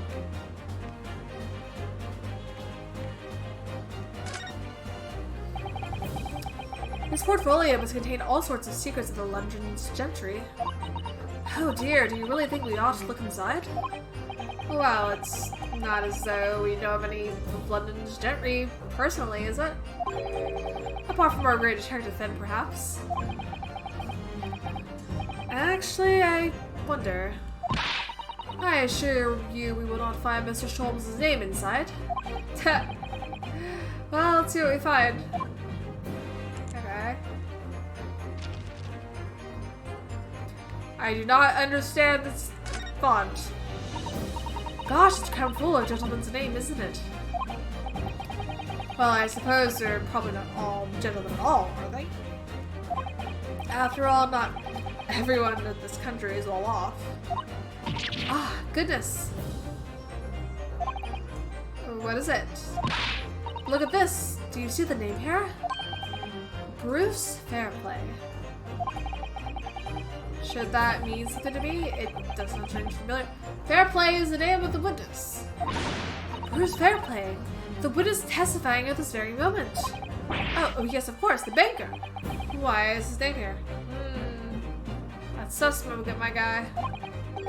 Ah, he borrowed 20 guineas, did he? And look, the repayment date is fast approaching. It's possible this is just a coincidence, of course, but this could be very useful information. Okay, I think this is the thing we want to present, because this is relevant to him, specifically. So I bet you anything. Take that! That's our case. Yep, okay. This is a list of debtors who owe money to Mr. McGilded. Yes, a list of innocent victims, crippled by the accused's extortion. The point is, among the names of these debtors is your name. Mr. Bruce Fairplay. What? Mr. Fairplay, are you currently indebted financially to the accused? That's a relevant point, you know? Ah, no, well, it's fairly worthy of being called a debt. According to this ledger, you owe 20 guineas. Not an inconsiderable sum of money, would you say? Arg! Well, what of it? Let's suppose Mr. McGilda were to be found guilty of murder. What would become of your debt in that case? These documents say the loan agreement is forged between two individual parties. Therefore, were the creditor, the defendant here, to be sentenced to a capital punishment, all outstanding debt which were owed to him would be annulled. They would cease to exist. Ha ha ha! Isn't that suspicious? Cease to exist. Mr. Fairplay, is it not the case that you claim in your testimony to have seen something you never, in fact, saw? In a devious attempt to annul your debt of 20 guineas to the defendant? Gah. Are you gonna just eat that entire cane, man? Order, order, order! Mr. Bruce Fairplay. Yes, my lord! Let me ask you again. And be aware that your answer may have most serious implications upon your future, sir. Did you or did you not see the precise moment at which the defendant is alleged to have thrust a knife into the victim?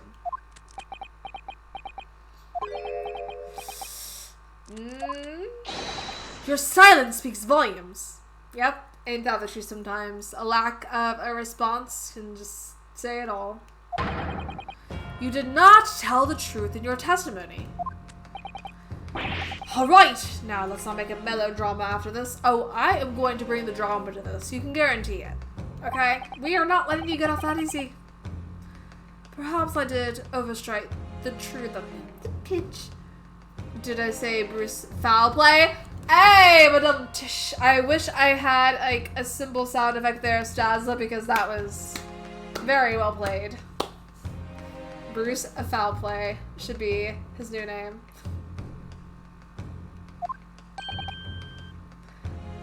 A pitch? But it makes no difference. Well, I definitely remember seeing blood on Mr. McGilda's hands. Both of them. No, you didn't. Objection. Can you, is there something wrong with your eyes, man? And yet, only one of the defendant's gloves, which you have here as evidence, is stained. So you keep saying.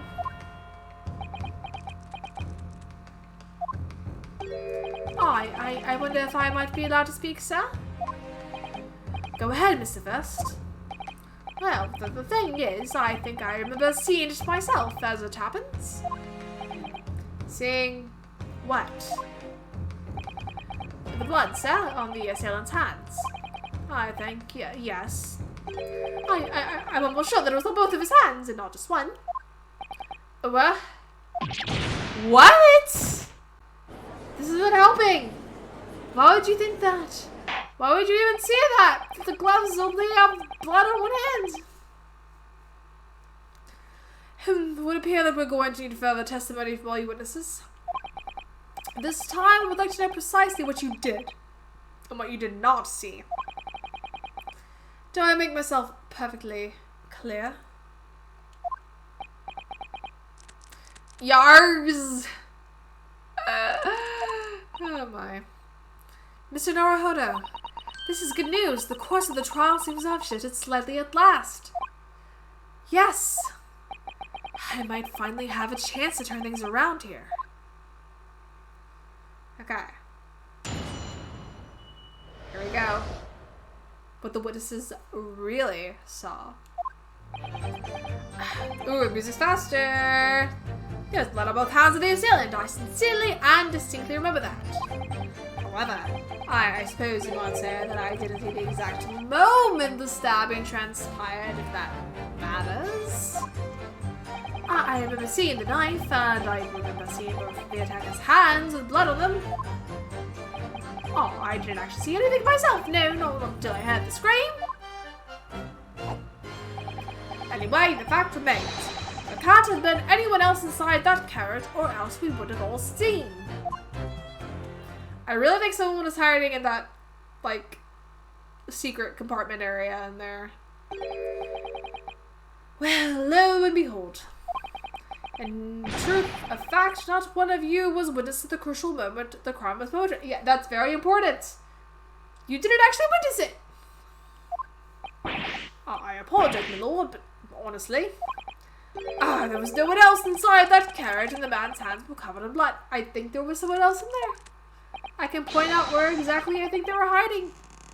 God, that much incriminating evidence is tantamount to saying we saw the man do it. That's really not what testimony is about. Let us examine the Thank you. Let us examine the interior of the omnibus once more. The victim's fresh blood is clearly visible on the seat, corroborating the witnesses' accounts. In other words, there was no substantial nor significant change in the facts of the case. Very well, your cross-examination, please, counsel. Yes, my lord. Alright, here's where it gets good. Ready for action.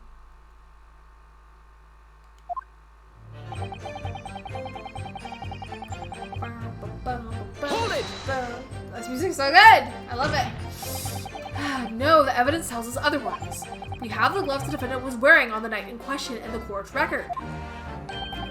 I'm well aware of that, sir, but nevertheless, I know what I saw, and I stand by it. The man had blood on both his hands.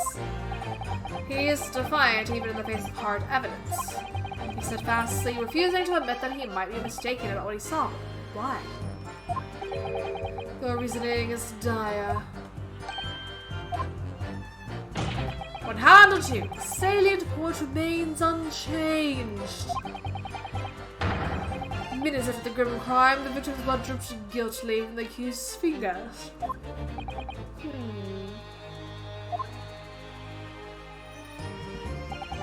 However, I suppose you might say that I didn't see the exact moment.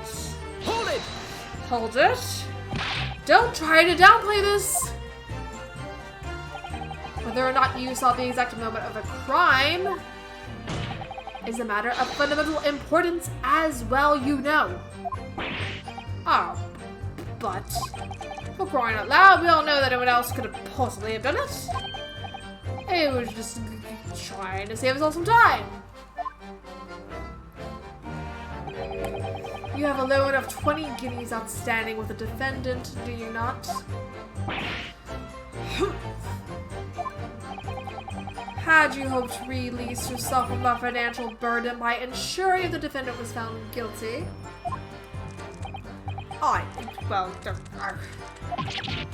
That's entirely not what I was hoping for. I just lost a little guinea or 10 when I backed the wrong horse in the derby, that's all. I was going to put it all back. There's a fixture this weekend, and that's a sure thing. A little guinea or 10. I'm a banker. No one bats an eye if I borrow a little spending money for the weekend.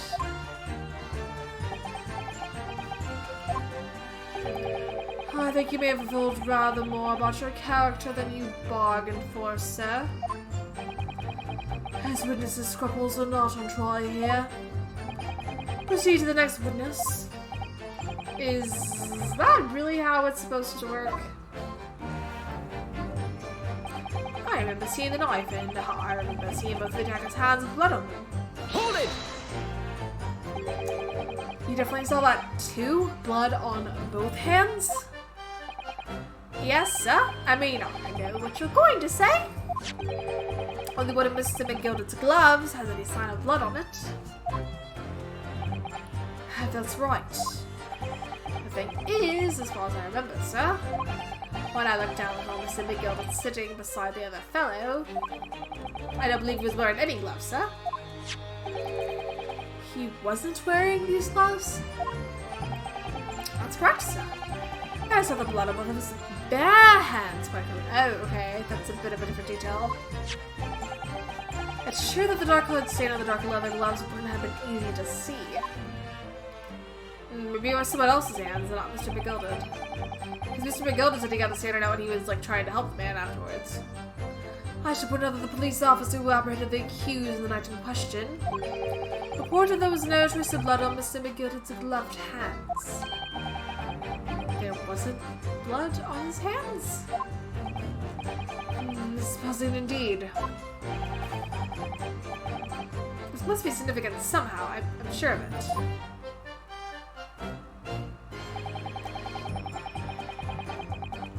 Hold it! You didn't see anything? Oh, yes, sir, that is to say. No, sir, I didn't. Very sorry about what I said before, sir. Very sorry, yes? It was very wrong of me to make up stories and say I saw him stab the man. That pose. Would you agree, sir? You look a little serious right there. I know what you're sitting waiting, but I certainly wasn't making up stories. Still, to say you saw nothing isn't right either, is it? I didn't know, sir. I saw nothing at all. Mr. Beppo, you were driving your horses. At the very least, you must have enjoyed a view of London streets, no?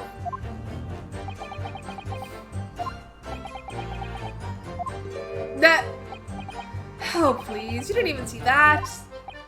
It was so cold that night. You see, all I could see was you were passing out, sir. Yes, my head was fairly frozen solid, sorry to say, sir. It would seem prudent to avoid traveling on the last omnibus service in London's cold winter nights. Beppo! You're in trouble, Beppo. Ugh. Anyway, the fact remains, it can't have been anyone else inside that carriage. Hold it! And everything you saw the night of the incident was through the skylight on the roof of the omnibus? That's right, it was fiercely cold that night, but the glass wasn't frosted over. Oh yes, I remember I was shivering, it was so bitter. Which rather begs the question of why the pair of you were sitting on the roof deck in the first place. Yeah, I mean, it's so cold! Well, I didn't know about the deck fire, but I couldn't enter the cabin. Oh? Why not? It was locked me inside. I tried knocking, but no one opened up the door. Huh? It was locked? That's right, in a public service bus, for pity's sake. That's not what I call fair play. This is a fair play talking about fair play. Yes, I had the exact same experience. I tried knocking, but the inside just gestured at me to be clear off. So I had no choice but to climb up to the roof deck and look down longingly into the warm cabin below. Well, I can assure you I was just looking down. I was glaring long and hard. And that's precisely why I can tell you with absolute confidence that if there was anyone else at all in that cabin, I would have noticed. Unequivocal, blah, that's a hard word to say. Unequivocal, I would say. I'm not sure about these two witnesses. Could they really have seen everything inside the cabin from the skylight? I think they might not have been able to. I have my doubts here.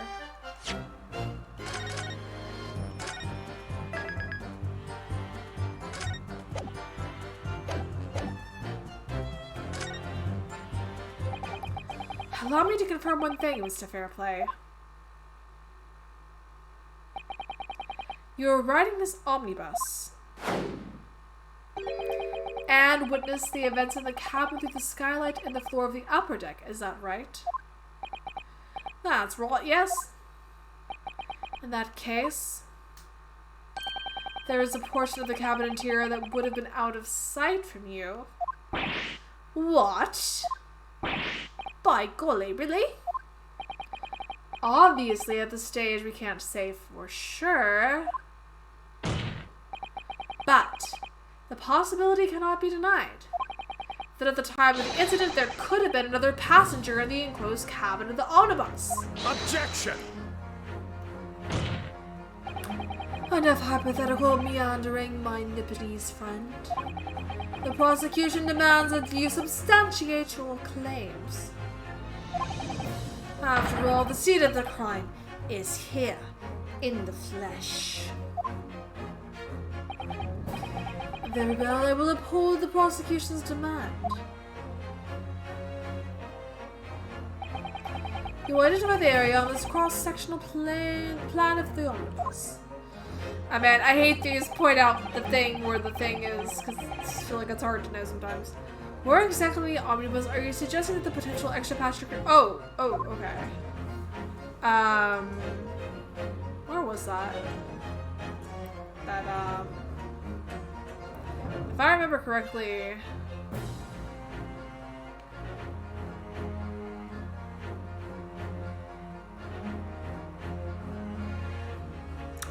Or are they suggesting that they could have been on the other seat? But I thought they were like in the little area hidden.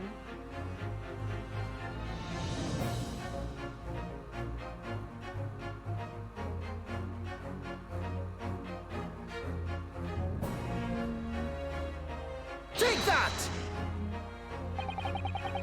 Both rows of seats on the roof facing the direction of travel.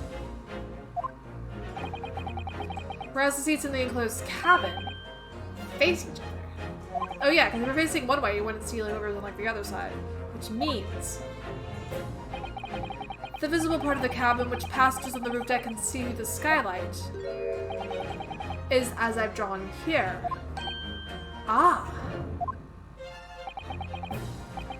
That's right, my lord. As you can see, we can't.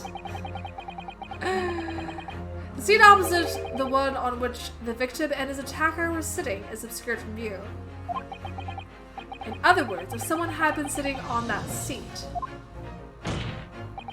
it's quite possible that these witnesses would have been completely unaware of it. Garg. Objection! It's quite possible some phantom was sitting there. You Nipponese have a forbidding habit of obscuring the truth with ambiguity. I can go with the prosecution's rejoinder. In a British court of law, evidence is paramount. Oh, I can give you evidence, sir. I can give you evidence. I cannot entertain this conjecture, counsel. That is, unless you're able to put a name to this mysterious passenger. Put a name. That's the tricky part. I don't have any names in mind just yet. Can you, Mr. Naruhodo? I honestly don't know.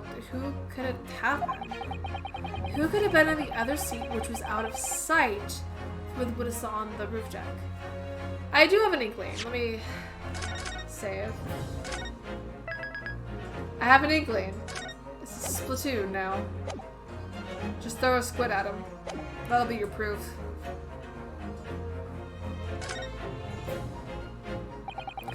I understand, my lord. The defense would like to put forward a name. Oh, he's got another chalice now. Thought the other one was like sacred. Does it just have a whole set of them? You are a fool. That response was a desperate attempt by a man who has no notion of his own limitations.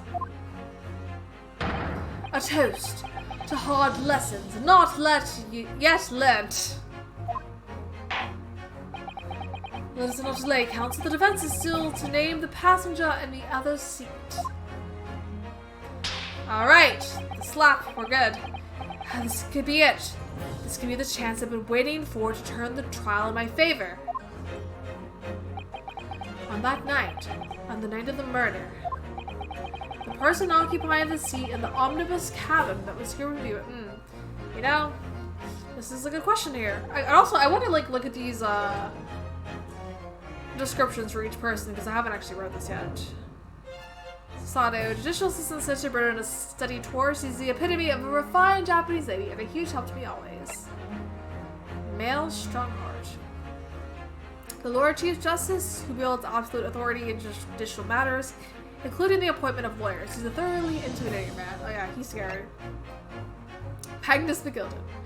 The defendant in the case. He's an incredibly wealthy philanthropist with a wonderful reputation in London. I'm to defend him as a test of my worthiness to become a lawyer. Baroque van Zieks. A prosecutor known as the Reaper of the Bailey. Supposedly the souls of those he prosecutes are eternally damned one way or another. First fired. A victim. Still of the poor brickmaker who apparently owed the defendant a considerable sum of money. Peppa. The driver of the omnibus on which the murder took place did I witness the incident. No. Look at those shady eyes when he's looking at the side. Bruce Fairplay, a gentleman who works in the city bank, or he witnessed the incident from his seat on the roof deck of the omnibus. Oh yeah, I forgot the name was like ladies first. An apprentice millionaire who witnessed the incident from his seat on the roof deck. Okay, oh, these are our options? Gee. What?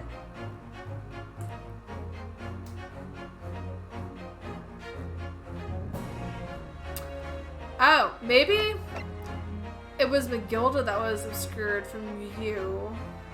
Because the fact that they saw someone with their hands covered in blood, which couldn't have been him. So they weren't seeing his hands. They were probably seeing instead the hands of the person who actually stabbed the victim. So I will say it was Magnus McGilda. Take that! The passenger in the enclosed cabin the witnesses on the roof deck failed to see has to have been Mr. Magnus McGilded. Mick.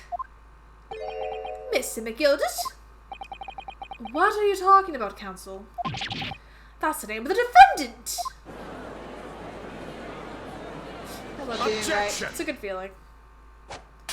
Whoa! He goes from crushing it in his hand and throwing it at a light and shattering it. Dude, Von Zieks does not mess around. I would not want to incur his wrath. No. If I desecrate this chamber by smashing my hallowed chalice, do forgive the discourtesy. Yes, pray forgive the discourtesy. Oh my gosh. I feel like this is gonna be a running joke now. Lord Von Zieks. People talk of those tiny island nations in the Far East as having a learning and culture of their own. But it's either use the terms ill-advisedly. What are you trying to say? Let me explain in terms that even a student of an artless backwater such as yourself might understand. With the bloody scene unfolded, the victim and his assailant were sitting side by side. Multiple witnesses have attested to the fact. It's the very premise in which the case. Maybe it was a different person. You ever think of that? Objection! But that premise may be wrong. What? If the victim really was sitting beside Mr. McGilded, it creates an inconsistency that can't be reconciled in any way. What inconsistency, counsel? The defendant's gloves, my lord. Both witnesses made the same testimony. They claimed that there was blood on both hands of the person sitting next to the victim. Objection! Yes, you know the truth to be otherwise. Only one glove bears the gory remains. Objection! The point is, even in the face of this irrefutable evidence, both witnesses have maintained their stance. Yes, the testimony remains unchanged. Exactly. They both adamantly swear that they clearly remember seeing blood on both hands of the assailant. In short, their memory of events is correct, and their testimony reveals the truth. It was somebody else sitting beside the victim that night, a third party we have yet to identify. And the victim's blood on the passenger's hands was on the passenger's hands, both of them. Objection! And who was this third party? Obviously, the true culprit. Extraordinary.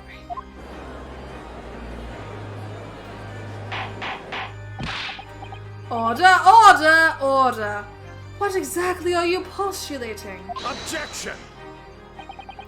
The defense's postulation is that nothing more than conjecture. The witnesses have clearly stated that they saw the accused. Objection! But when elaborating on his testimony, Mr. Fairplay said the two of them were wearing hats and I couldn't exactly make out their faces. Yes. The tops of the heads were obscured by the roof, I could see the rest of them though. Yes, that's right, both gents were most certainly hatted. Hatters do tend to notice such things, sir. And what particular styles of hat do the two gentlemen sport, Mr. First? I'm afraid I don't remember. So much for that. And you call yourself a hatter? A style of hat makes no difference. There was no third passenger in that cabin. How can you be sure? Because if there had been, the accused Mr. McGill would undoubtedly have offered to depose the fact. And thus it is you are proposing an even more preposterous explanation. The accused failed even to notice the presence of the true culprit in the very cabin in which he traveled.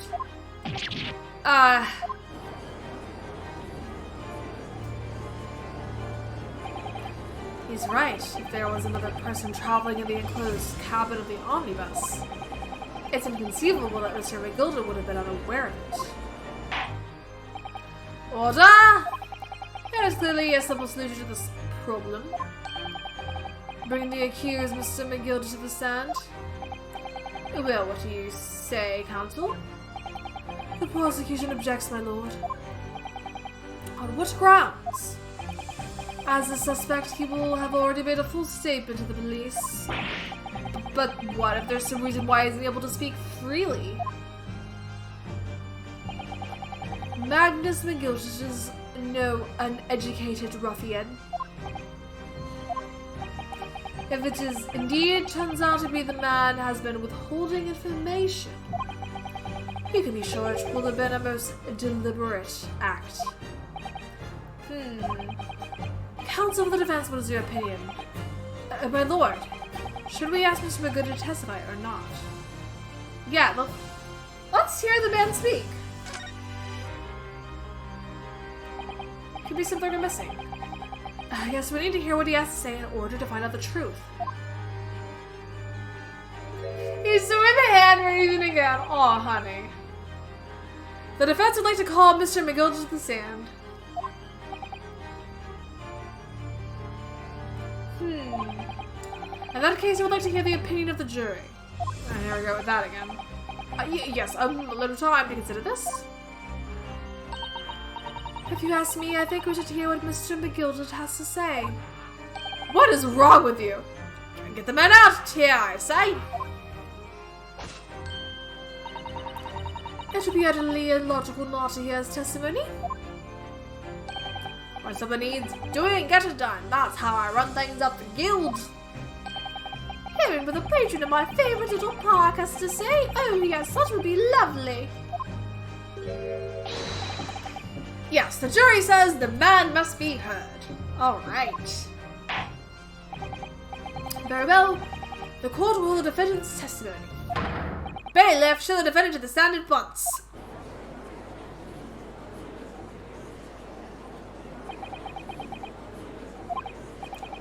Now, maybe what actually happened that night will finally become clear.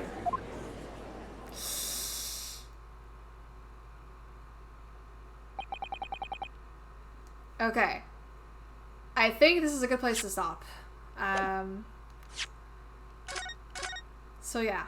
Next stream, we will get to hear Mr. Magnus Mengilded's testimony and hopefully uncover more truths about this case. And oh man, I'm really excited. It's like, I want to know what happens. I want to know what happens. This is so good.